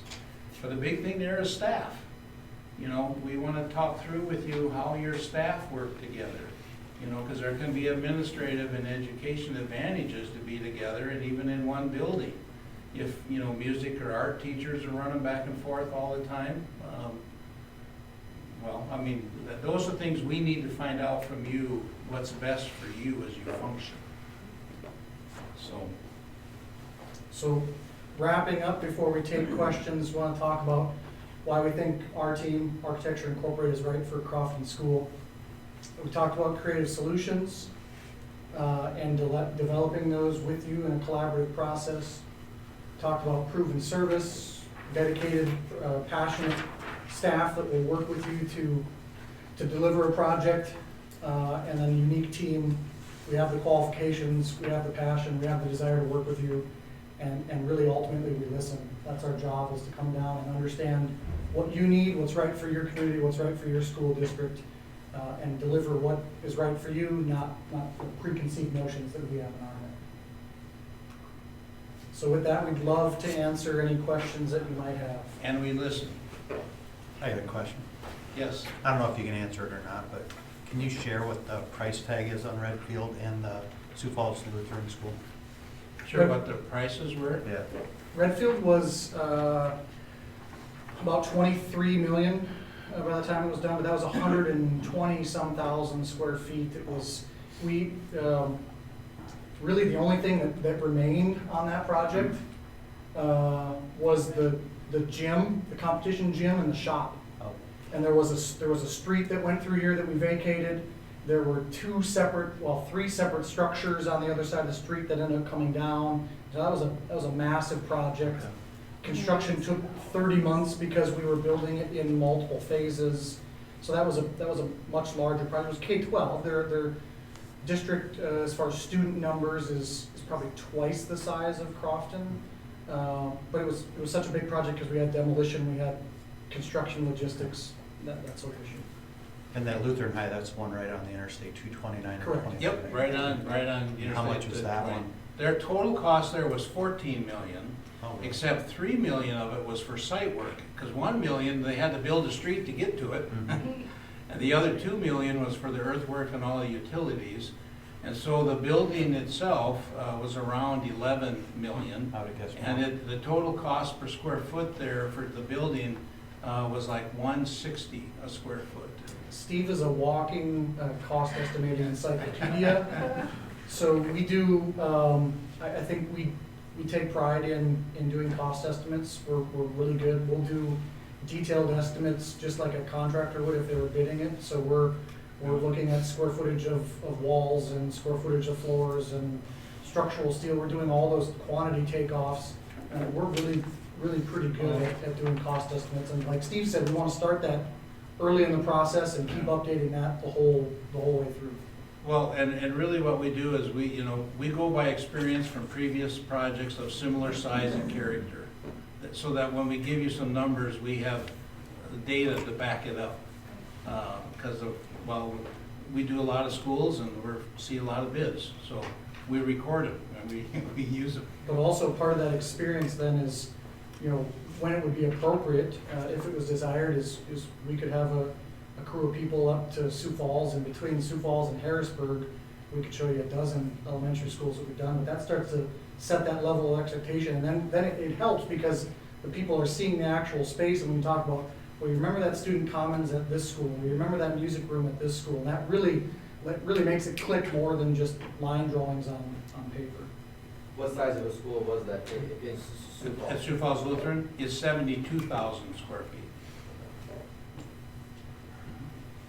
How many of your designs do design bid build versus design build or construction? Like, about 50-50. It really is about 50-50.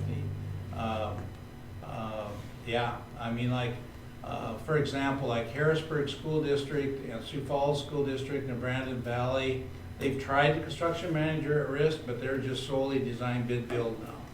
But then we get other ones, like we're working with the Corsica Stickney School, the ones in Stagebar, Rapid City, it's a construction manager at risk.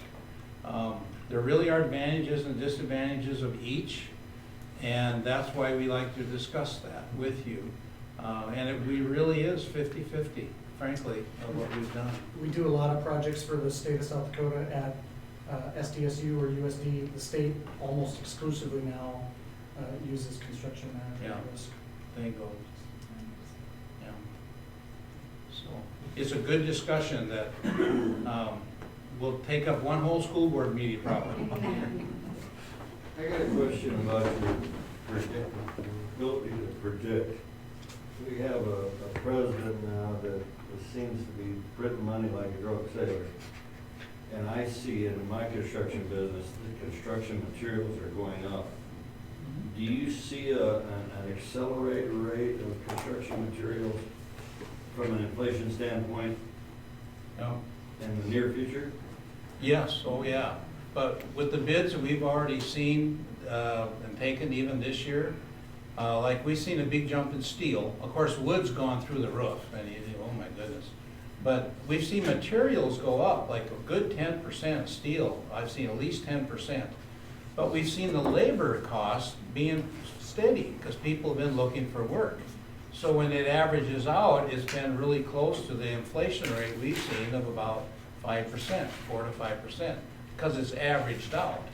But I see material prices keep going up. Do you see that, or do you see the advantage when you, whatever we do, of having, if we went to the design bid build, of having the bidding process start towards the first of the year when the contractors are more hungry? Yeah, I would say that as a rule, that's pretty good. Yeah, you know, I mean, there are always special circumstances. The other thing we kind of like that in our neck of the woods here is because then you can start in the spring, as soon as frost is out, so that by next winter you've got a building shell and probably a roof on. You know, if you start in the summer, late summer or fall, you've got to work through the winter, which still slows things down. And there's more cost for temporary heat and enclosures. I mean, I think you get a better value if you can start in the spring with your size of project, if at all possible. You guys have obviously, I mean, sort of dominated the South Dakota school market, it looks like. What's been the major hindrance as to why that river's been such a barrier for work on your map?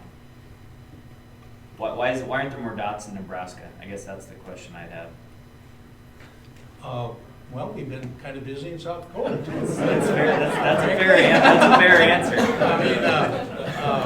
I mean, we do work when the opportunity arrives, and I mean, you know, we haven't pursued a lot of work in northern Nebraska much, and when we heard about your opportunity here and it being so close to us, yes, I mean, like, I probably wouldn't go down and go in, you know, Columbus or anything like that, but I mean, up here, we're just in our neck of the woods. It's all in our radius circle of work, so. We're looking for a dot.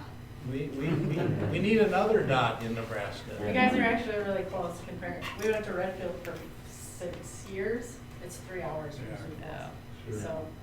No, that's what I said, It's we're just close. a state line. Yeah. We're close here. To us, you're close. I figured it's probably just more of a saturation of work where you were at, so that's no shot, it's just Well, just and noticed again, it. I mean, frankly, as I mentioned earlier, the way the majority, almost 80% of our work is repeat clients, and we've been doing schools for quite a few years, and then they come back. Right. And we're very blessed with that, but that's because we work hard to do that. But we'd love to start in this market, and we'll start in Crofton, that's for sure. Right. It's gotta be a discount somewhere in there. I got one more question. Yes. How do state laws in construction between Nebraska and South Dakota differ? From my understanding, they're very similar. They're very similar. You know, the way construction managers at risk work, or even just construction managers work, what the construction manager can and can't do. Those, to my understanding, they're very, very close. I have not seen anything to the contrary that they're much different. You still have the competitive bidding, which you still can do with a construction manager procedure, of course. You still need the competitive bids, and you try to have 3 different materials specified to get competitive bids on each category, if at all possible. So yeah, no, they're very similar. Except for taxes. Except for what? Taxes. Except for the tax base. Exactly. Did you say, are you working on the new Finn Rifle School in Sioux Falls? We're not doing the middle school, but we're doing the new Jefferson High School. That's the project I'm in charge of, and that's just wrapping up this summer. Yeah, well, it's the largest school that we've ever done. It's 68 million all total, 320,000 square feet. It's a big school. That's a fun project to work on too. But you know what's interesting when you do a big school? The first thing you hear from all the staff and the teachers, can we design it so that it looks like a series of small schools just joined together for athletics? And I can see why. You want to, there's something special about small school environments. Well, I know there's testing results that show you how well you can do. But yeah, so we designed it as a series of smaller schools. Like if you're a freshman in there, you're not going to feel like you're overwhelmed. You're not walking all over here or there. You kind of stay in your little neighborhood.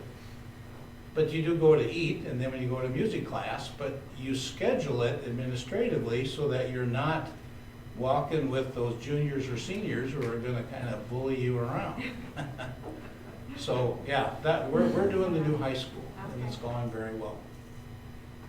If we were to choose your guys' firm, what does timeline look like as far as when are you available to start our process? Tomorrow? Right. Yeah. No, we are completing a bunch of projects that are going out for bids in January. We've completed them, and we've got a couple more here in February, and we're able to start schematic work. Now we didn't. I mean, our picture here. There's 25 of us total. I mean, you're just seeing the 3 of us here, but you know we have 22 other very talented people who do a lot of work and will work with you on your project too. So we can start here just as soon as you would allow us to. What's your success rate on running bond issues or projects? Pardon, I didn't quite hear you. What's your success rate on passage of bond issues or projects? Well, percentage basis. we've been very fortunate that they've been very successful, but of course, who you got to give a lot of credit to is the school boards, the administration, and what we recommend you do is you get a community pass the bond issue committee. You know, you need local members you get a committee together who strategizes how you want to communicate to your community. You know, we assist with facts and information and pictures and help you make pamphlets. And what we found is if you give the correct information out, but also if you get the people out to vote, bond issues will pass. I mean, they tend to pass, but I mean, you just never know. I mean, there's sometimes just community says no. But you don't have a number in your head. Well, 90%, 20%. I don't have the exact number, but I mean, like, we just passed the one last year for Brandon Valley, and there's the elementary school. The Harrisburg School does a bond issue every 2 years that we assist with them on, and they've been able to pass. It really varies. You know, now, for example, you go South Dakota, we're more like you guys in Nebraska. We're East River. West River, South Dakota, you cross the river to the west, it's real different. You don't do bond issues West River. They've never passed. So they all have to use their capital outlay funds financially to do it. Where East River, we've been able to pass bond issues.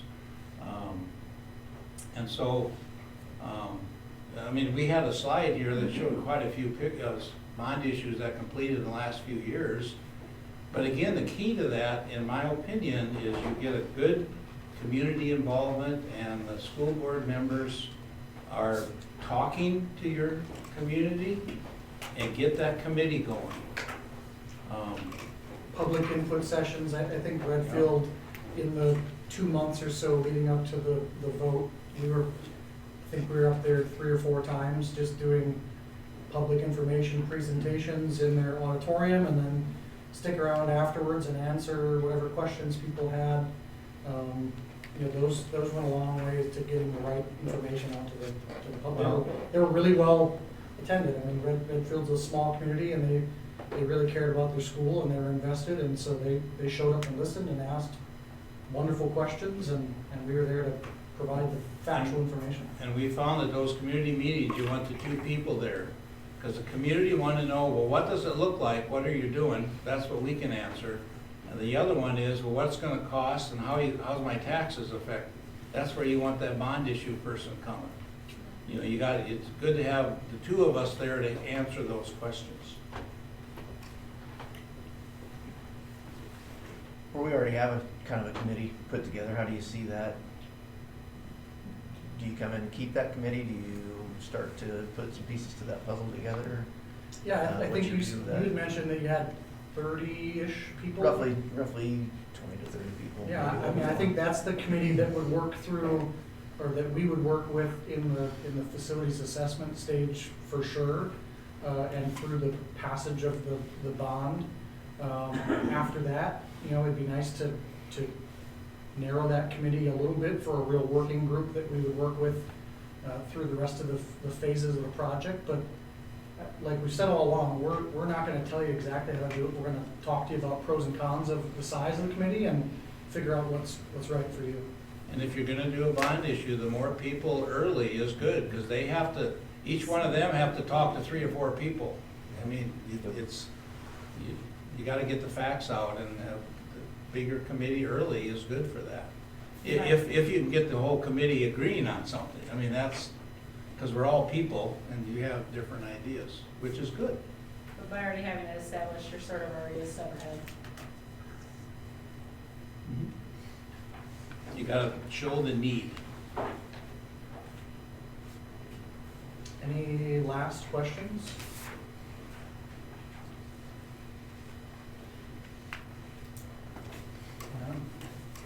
We appreciate the opportunity. Again, we're really grateful. We're excited about this project.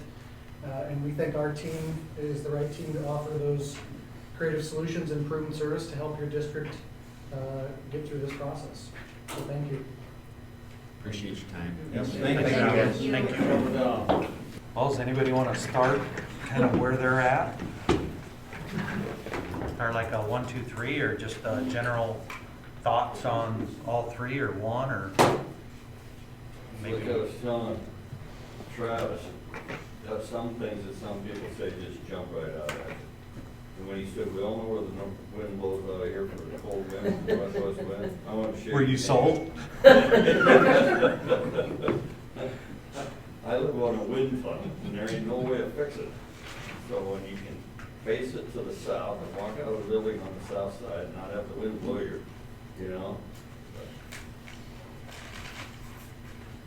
I liked how they kept going back to how he said, use simple projects in creative ways. He says, we use common sense, we're practical. No. And I think that was, It's us. yeah. That's us. That's us. Common sense and practical, but yet creative. Yeah. I thought there was an energy level, big difference. I thought the first group had 0 energy. And it was just so obvious. I don't know if they wanted our job, or that's what it felt like to me. And the second and third group were really good. I had the second and third group really close, and I could go either way, but I kind of liked the last group, you know, for me. At first, I didn't think I was gonna go that way, but the more I listened to them, the more I liked them. Yep. I just like the fact that those guys deal with as many school projects as they do. They do the other ones too, but they deal with so many of the school projects, line up what we're doing and whatever. I like the fact that, what would they say, 80%? It was a repeat customers, 3/4 of their work is, schools. So I kind of like that part of it, that's what they're dealing in. And like Lisa was saying, they, simple, Yeah. and still make schools look pretty, they're cool looking. I like the fact that, like you said, you need color in the grade schools, and I think I could probably kind of agree with you in schools, get some color in there to liven up the atmosphere a little bit and whatever, so. It doesn't to me, but does it matter that they're out of state? No, it don't. It doesn't to me, but does it to our community? Hey, why didn't we pick somebody from Nebraska? It doesn't to me, but. I think the location's a good argument for us. Well, it's If closer. If they were from Rapid City, it'd be a no-brainer, but being closer, crossing the border, half people live and work in Yankton anyway, so they're used to crossing the line. It takes me an hour and 40 minutes from my office to here, because I did it today. For me to get to Omaha, it probably takes 2.5, so Sioux Falls is actually closer than Omaha. So- Yeah, they were my top as well. It was close, it was really close for me. The second group, I didn't care if their attitude toward passing a bond. It seemed like they were just more trying to get the votes. It wasn't just informing, it was scheming almost, it seemed like to me. I just didn't care for that. Otherwise, their attitude was good, I'll give you that. I didn't know they did the Laurel, and when they said that it didn't pass and they were part of it, that worried me a little bit. That Because resonated with if they me. said it was on the election, well, why didn't you push to not get it on the election? Would have been Yeah. my thing.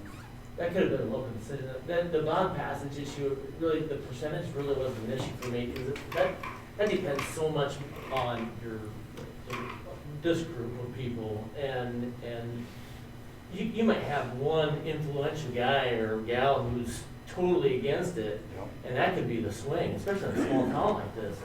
Especially in that scenario where you've got two towns that don't get along to start with. Right. Little Forge, that's been an arranged marriage for quite a while, and I think I actually put that down as a positive towards theirs, because I thought he had a really classy description of a failed bond. Everyone else wants to talk about, we win this percentage of the time. That dude actually, I thought he handled that question with a lot of grace, where he stepped up and said, we failed, this is how we're gonna go back and try to do it again. I could see a positive there. I was like everyone else in here, I actually had the second one as number one, but they were like this close. Mine was For the the top two, and the third one, I don't think, they can stick with prisons, because I don't think that was really. Jails and schools, that's what we built. Which one looks like which, it's like. What was that good jail, if you ask me? Martin? I agree. I think we can trust Carlson Westbrook and Architecture Incorporated to guide us, collaborate with us, and they're both experienced, I thought. But I thought Carlson Westbrook, I felt like, in my opinion, that they would interact with our community really well. And the other thing, we developed a nice relationship with Tobin, and we trusted him, and they worked with Tobin. And I thought that was quite well for them. And we do have Tobin on the line, I Yeah, believe. Tobin's here if we need it. Ask him anything. He has to stay kind of neutral, but he can sure provide any. That was actually gonna be my question of, obviously, we need to be the face of it. Our community citizen committee needs to probably be the upfront face of it, most importantly, of whatever decision gets made.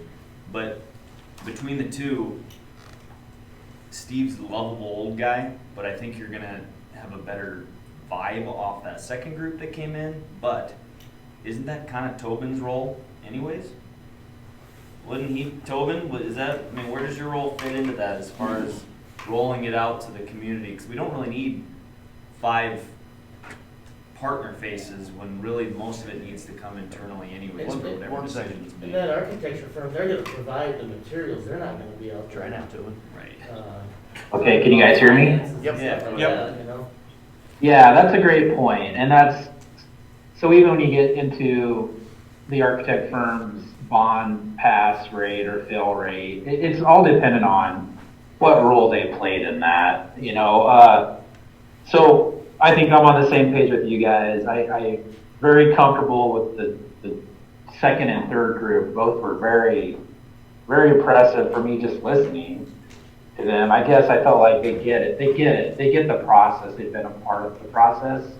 The way the architect firms merge with us, I guess, in our process is they're there as part of the team as much as we need them. So I'm working on one now with Windside that we met with the community group, and they really needed to understand the project and the layout. So the architect came to that meeting, provided that expertise, and the architect firm is going to help us with what we want them to prepare for us as far as visuals and layouts and things like that. But they're not part of that ongoing weekly meeting or bi-weekly meeting with the community group. You're really trusting us to facilitate that. They definitely are part of the presentation to the big public presentation. There's a part of that we need to trust the architect can stand in front of a big group of people and walk through the project design, answer questions about that, and not create a problem for us, basically. I don't know how to, hopefully that's not too simple, but we really need someone we can trust to stand up there and not say something that's going to rub people the wrong way or get defensive if they get asked questions about certain design ideas and things like that. I think both those, I'm having a hard time differentiating the two, the second and third group myself, because I think they're both came across very able to be a part of that process. I enjoyed my conversation with, is it Andrew with Architect Incorporated? Yep. Very easy conversation about kind of sharing with him the things we've done and how those things would fit. So I felt real good about my phone call with him. I've worked with Bob. Really, I worked with Bob at Tama Herman. North Bend was probably my partner Craig. Worked with Bob more closely there. But Bob gets it. I like the way he presented. I felt comfortable both those groups. We're going to lean on them to take us through this first part of the process of looking at options. However we decide to work with that community group and get consensus on options and feedback and getting to that final design solution, both those groups were real strong. My only worry was that someone was going to feel the first group to do that for us, and I just did not feel that way. So I'm kind of in the same boat with you guys on 2 and 3. More familiarity with Carlson West Provanda, but I mean, would be excited to work with Architects Incorporated too. Questions you have for me to help? I don't know how to help differentiate from my perspective, except I've worked with Carlson West Provanda, but I don't know that should necessarily be a penalty. I guess, Tobin, one question. Do we know what we're signing up for? If we sign a document with either of these two companies, did they really tell us what's in that deal? I don't know what we're signing up for. Are we signing up just for the $25,000 fee and then what's in that? Or how are we going to know the difference between these two on what we're actually signing a contract for? As far as, well, I'm guessing, both of them are saying they're going to help you navigate that exploration and work to come to consensus on what the right solution is for the district's needs. And I think all of them probably have something in there that is saying, if they do that with you and then you say we're walking away or we're not going to do anything, there's a cost to that. I can't remember exactly how each of them presented that component, whether then if you went on to a bond issue, they're obviously hoping that's where this is going. From a professional standpoint for them, that they get to be a part of a project and designing a larger project. And then I think at that point, if they become part of that team and a bond issue is successful, then they're getting to design that project and earn the fee based on whatever the project amount is. Is that what you're asking me? Yeah, but they're probably gonna end up the same. I was just curious if there was anything else we should be looking at. What other thoughts do people have? Can we agree that number 1 is out? Yeah. Okay. Yep. We're just talking 2 and 3. How about our two experts? Do you guys look at those? For me, I don't think it's gonna matter on price. They're gonna go percentage of construction, so, you know, they're gonna extract the amount out either way, so if they're 25's up front, 25,000, whatever it is, to do They're their gonna get it one way or the other. facilities assessment, and then that's the thing you have. As somebody in that position, I would wanna make sure that if the project didn't go forward after that, you know, we decided to back out, then at least I had my costs covered, you know what I mean? I don't think $25,000 is outrageous for a full-scale assessment like that, plus, you know, options, which, you know, kind of a, you know, a buffet line or whatever that, you know, we can pick some options from. But I guess I'd have to go back and look through and see what each one, the 2 different companies, I don't think it really matters, I guess. Yeah. I think we're committed to moving forward with the project, right, or mostly? Project. 95, I mean, The we project, know yeah. that something needs to be Assessment. done, and so. Something, yes. Yeah, something. So, I mean, I never came in with this thinking that we'd see an assessment and then decide if we were gonna do a project. I mean, it's gonna be. Hopefully this will be the company we Yeah. go all the way through with whatever it is. Yeah. Do you guys have any thoughts about one company or the other? For me, Architecture Inc. stood out with the percentage of projects that they do our schools. 80% are that's all they do is schools, basically, as a company. And then the return, I said before, but it's the repeat business, repeat customers. That's the biggest teller of all, I think. 60 schools in the last 5 years says something. That's all. That's a lot. I mean, that's. It's nice to be out there and all, but in my opinion, I mean, you're looking at, 2 different companies, you know. You've got architectural engineers who are on a money train basically around Sioux Falls. And sure, it's nice to look at these facilities, and it's nice to look at the 3D imagery and stuff, but eventually it comes down to who's gonna work best in your neighborhood. And I was rooting for them to show good, but really, in my opinion, CWP working with Wausau, Verdigris, Niobrara, it might not be all glittery, but let's face it, it's where we live. Us. Right. And if you're in Redfield, they had to make their sacrifices to build what they built, but we still have to live within our means and be responsible for the dreams that you have for the school district. And we're not growing as fast as T or Hartford or whatever. I think CWP is probably a little better fit for what we're looking at here, but that could be just a conservative side of it. It's a great perspective. Speak out, man. Great perspective. I would say CWP probably does understand this size project, this rural school district. I mean, that is, obviously they're in Omaha and they do some bigger stuff too, but that's where I've crossed paths with them, is in those type of projects.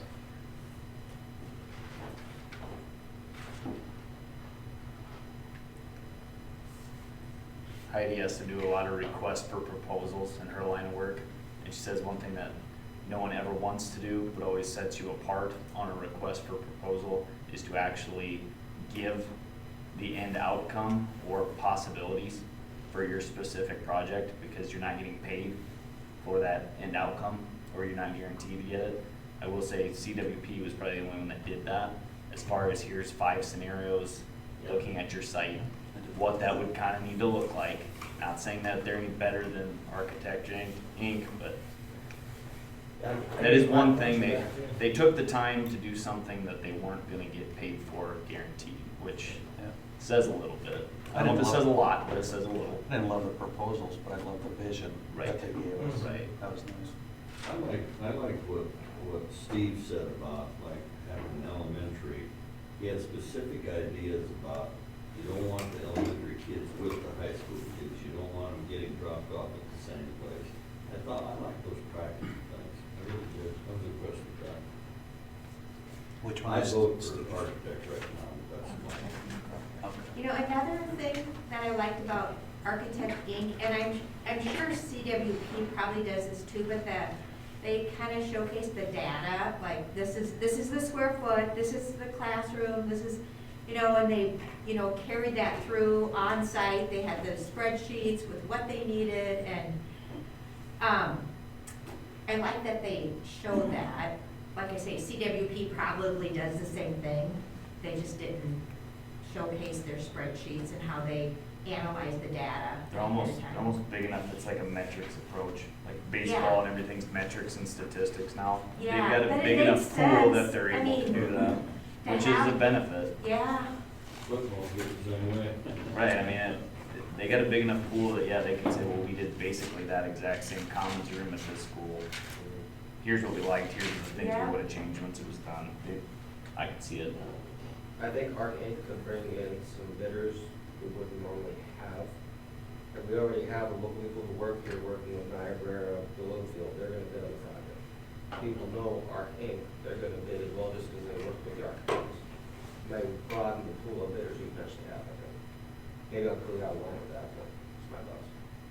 Yeah, is them not having a Nebraska history, is that a good thing or is that a bad thing?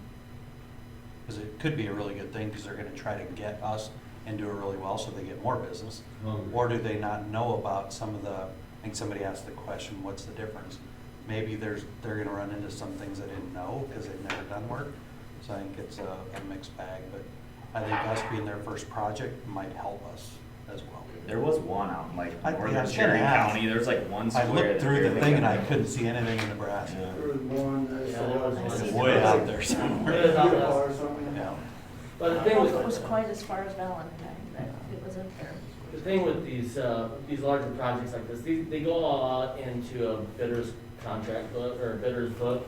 So I mean, you're gonna get largely the same contractors who, and, you know, we're gonna be interested in working in this area, they're gonna be the same.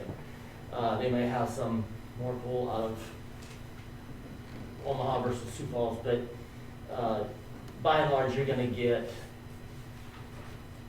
80% of the same, 90% of the same contractors regardless, because contractor's gonna be looking for an area, they're gonna be looking for a size of project, and this is kinda right in the middle of a bunch, you know, some Between all of them. fairly decent sized cities, so Sioux Falls, Sioux City, Norfolk, Omaha, I mean, we'll pull a fair number of contractors that are interested. I'm not worried about getting competitive bids, that's for sure. I got a question for you, Chris.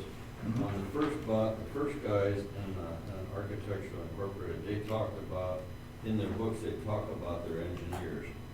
But with CWP, they don't talk about their engineers as much in their book. And I was wondering, what's the advantage? The first group had in-house engineers. Architectural Incorporated had some, but most of them were private people, or separate people. What's an advantage? Is it an advantage to have them in-house, or is it an advantage to hire them out? It's a loaded question, I Chris. work as a sub and then I hire subs too. It's all how much overhead you wanna carry. And to me, that first group, they had their own structure, they had that, I thought that was more of the style of the original guy who owned it, who just passed away, probably had his fingers in up until the very end. You know, and those those folks that were here had been working for him for 30 years, and so they're just carrying on the, the business model, whatever. That was the business model he chose. I would say, in my experience, different people I work with, it's, you do sub out your various sub-consultants or whatever. So I'll hire out an electrical engineer and a mechanical engineer on certain projects. I don't do geotechnical engineering, so I sub all that out, surveying, and for me, I don't want to carry that overhead for when there's jobs that aren't specific to that. It's just a business model, I think. So then a private engineer coming in like yourself to work for them actually has more incentive to do a better job because he's actually, his reputation's on the line versus the in-house engineers. They probably work with maybe 2 or 3 different engineers all of the time. Because once you develop a relationship, then, you're sharing documents, you're sharing all kinds of information, you're sharing billing records. So you develop a trust and relationship with those particular firms. And so maybe they want to work with more work in engineering because there's a lot of foundation design and structural steel. Well, now I need to work with these guys over here because there's actually more civil design elements to that particular project. And so we work with that in the engineering firm or whatever, And so then you don't have to carry those people with those particular expertises in-house all the time, Chris, what are your thoughts? Mark, go ahead. I was gonna say that, I've been in most of the schools that CWP, and I've also been in quite a few of the Sioux Falls schools. My son, because of basketball in the summer, we played at Sioux Falls, a couple of tournaments the last 3 or 4 years. So I've been in that Christian school, I've been in those schools, and I think there's a different feel to the schools compared to what you get from architecture design compared to what you get from CWP. In my opinion, CWP is us. It's the Midwest. It's a very useful, not overdone, not big spaces. Now, not that Architecture Incorporated can't do that.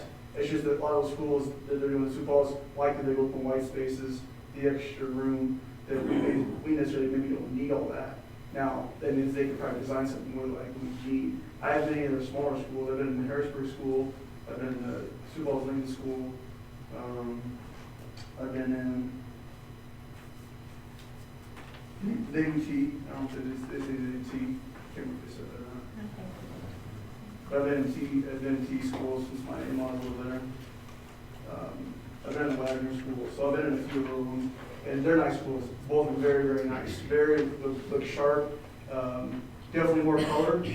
And the Architecture Incorporated, definitely a lot more color into the schemes and everything like that. So I don't think you go wrong with one. I think they both do a good job. I think it's going to be tough because I actually had CWP as my one, but just barely over architecture. They were so close that mine too. I don't think you could go wrong with either one personally. Could you guys have picked like a clear number 1? I know, that's what I was hoping for. But maybe we can just Chris. go around the room and just say. Dave's been trying to talk for a while now. Yeah. Well, a couple of things that kind of jumped out to me, or maybe I had some questions afterwards. Both were very close, and I've talked to superintendents that have dealt with both, all of them very positive across the board. I called some South Dakota superintendents, just like they said, yeah, we're going to use them again, or we have been using them again, every single one of them. I talked to 3 different ones. The one thing that I wondered with Architecture Incorporated, the process they talked about bringing in thoughts and ideas along with some prices, at least that's how I took it, fell more in line with what our committee was asking for. Whereas CWP, they're kind of saying, oh, we'll get the committee together, we'll start breaking it down, and once we got a path, then we'll determine the prices. Well, part of the question that was brought up was we can't make a decision without a price. So that'd be my concern. I was leaning a little bit more towards Architecture Incorporated for that reason. That one thing I'm gonna say is that engineer that Architectural Incorporated uses, that's the same engineer that they're familiar with our school because they're the ones that did that AC project that associated, just so you know that. Because I wrote the check, that's why I wrote the checks to from them. So they do know the school a little bit, if that's the one engineer that they kind of work with. Yeah, I would say we just go around the room. This won't be our final vote, but just to get us to see how close we are, we just want to go around the room and say, who's your number one? And I can start. Mine would be still Architecture Incorporated. I had Architecture Incorporated slightly. I had CWP. I was super close, but Arc Inc. That was me, 4 points, Arcane. Same, Arc Inc. Parking. Mark? CWP. CWP. It was close. Uh-oh. You're CWP. CWP.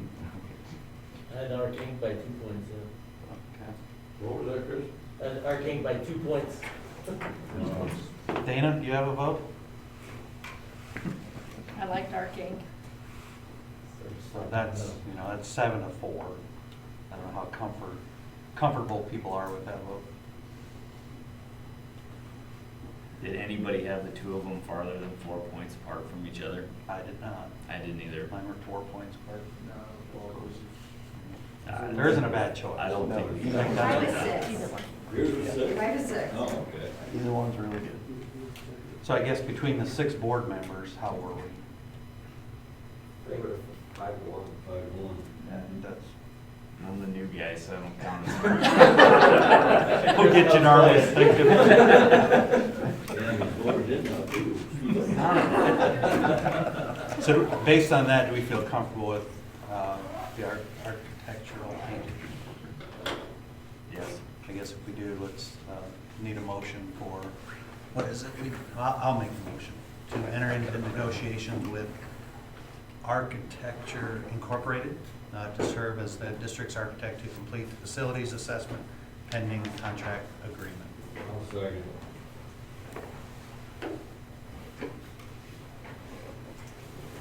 We're doing all the rest of the propaganda. Jansen, Yes. Langy, Yeah. Marsh, Yep. Poppy, Yes. Potts, Yes. Van Heek. Yes. Motion carried 6-0. How does negotiation work at Yeah. this point? So, and Tobin, jump in here, because you know more about this than I do. Talking negotiations, how does that work at this point? Basically a review of the contract, correct? Yeah, I mean, you'll use your, are you talking about their fees? No, I think it basically it'd be an agreement on the contract, correct? That KSP. Yeah, I mean, you're basically gonna have your attorney send it to them, and they're just gonna work it out. I would assume. I just think that's a school attorney-led process. I wouldn't imagine it's gonna be too difficult or challenging. Typically, they have, the AIA has a client architect standard contract. Yep. So, Yeah. you gotta get your hands on that and then. It's already been sent to them, Oh, yeah. actually. KSB's drawn that up for us. So, yeah, school attorney and. Mr. O, anything for March 8th? Like activities? So the last thing we have before we adjourn is meeting time for the March 8th meeting. I know we do have a number of extra things on with the community engagement survey, so we've probably got an extra 40 minutes, but is there any activities on Monday, March 8th that we need to know? There's the Mid-States band, what you call it thing, but it probably would be huge. Mid-States, so it's called Instrumental Music Concert that night. Okay. And I would guess by that time we may have to do something more with this. So what time do you want to start? Is it 6 o'clock? Works for me. 6 o'clock work on March 8th? Is there anything between now and then we need For to, it to be a May have little to, warmer. special meeting, what was that? For it to be a little warmer. I'll see what I can do. Tobin, while you're on here, is there anything we should look at between now and that March 8th meeting with anything with this firm or anybody else? I think really you just want them to come get in there and get going as soon as possible. So you'll just want to be encouraging them to get started on the facility audit. And then I think you can do some planning stuff with them on how we start bringing that information to the community group, or, you know, just the process as far as, it's really their process, but I like to just listen into a lot of it and be as much of that as I can, because the conversations people are having, if it does go to a bond issue, that group that's working through the consensus process on looking at building options is going to evolve into the information campaign group. So I think once they're on board, you'll have some meetings and discussions with them as far as when they're going to start and then how they like to start to communicate and coordinate the different activities. So I just think getting a date for them to get started on the facility audit is your only next step to really worry about right now. Okay, perfect. Good to know. All right, so March 8th at 6 p.m., just need a motion to adjourn. Also move.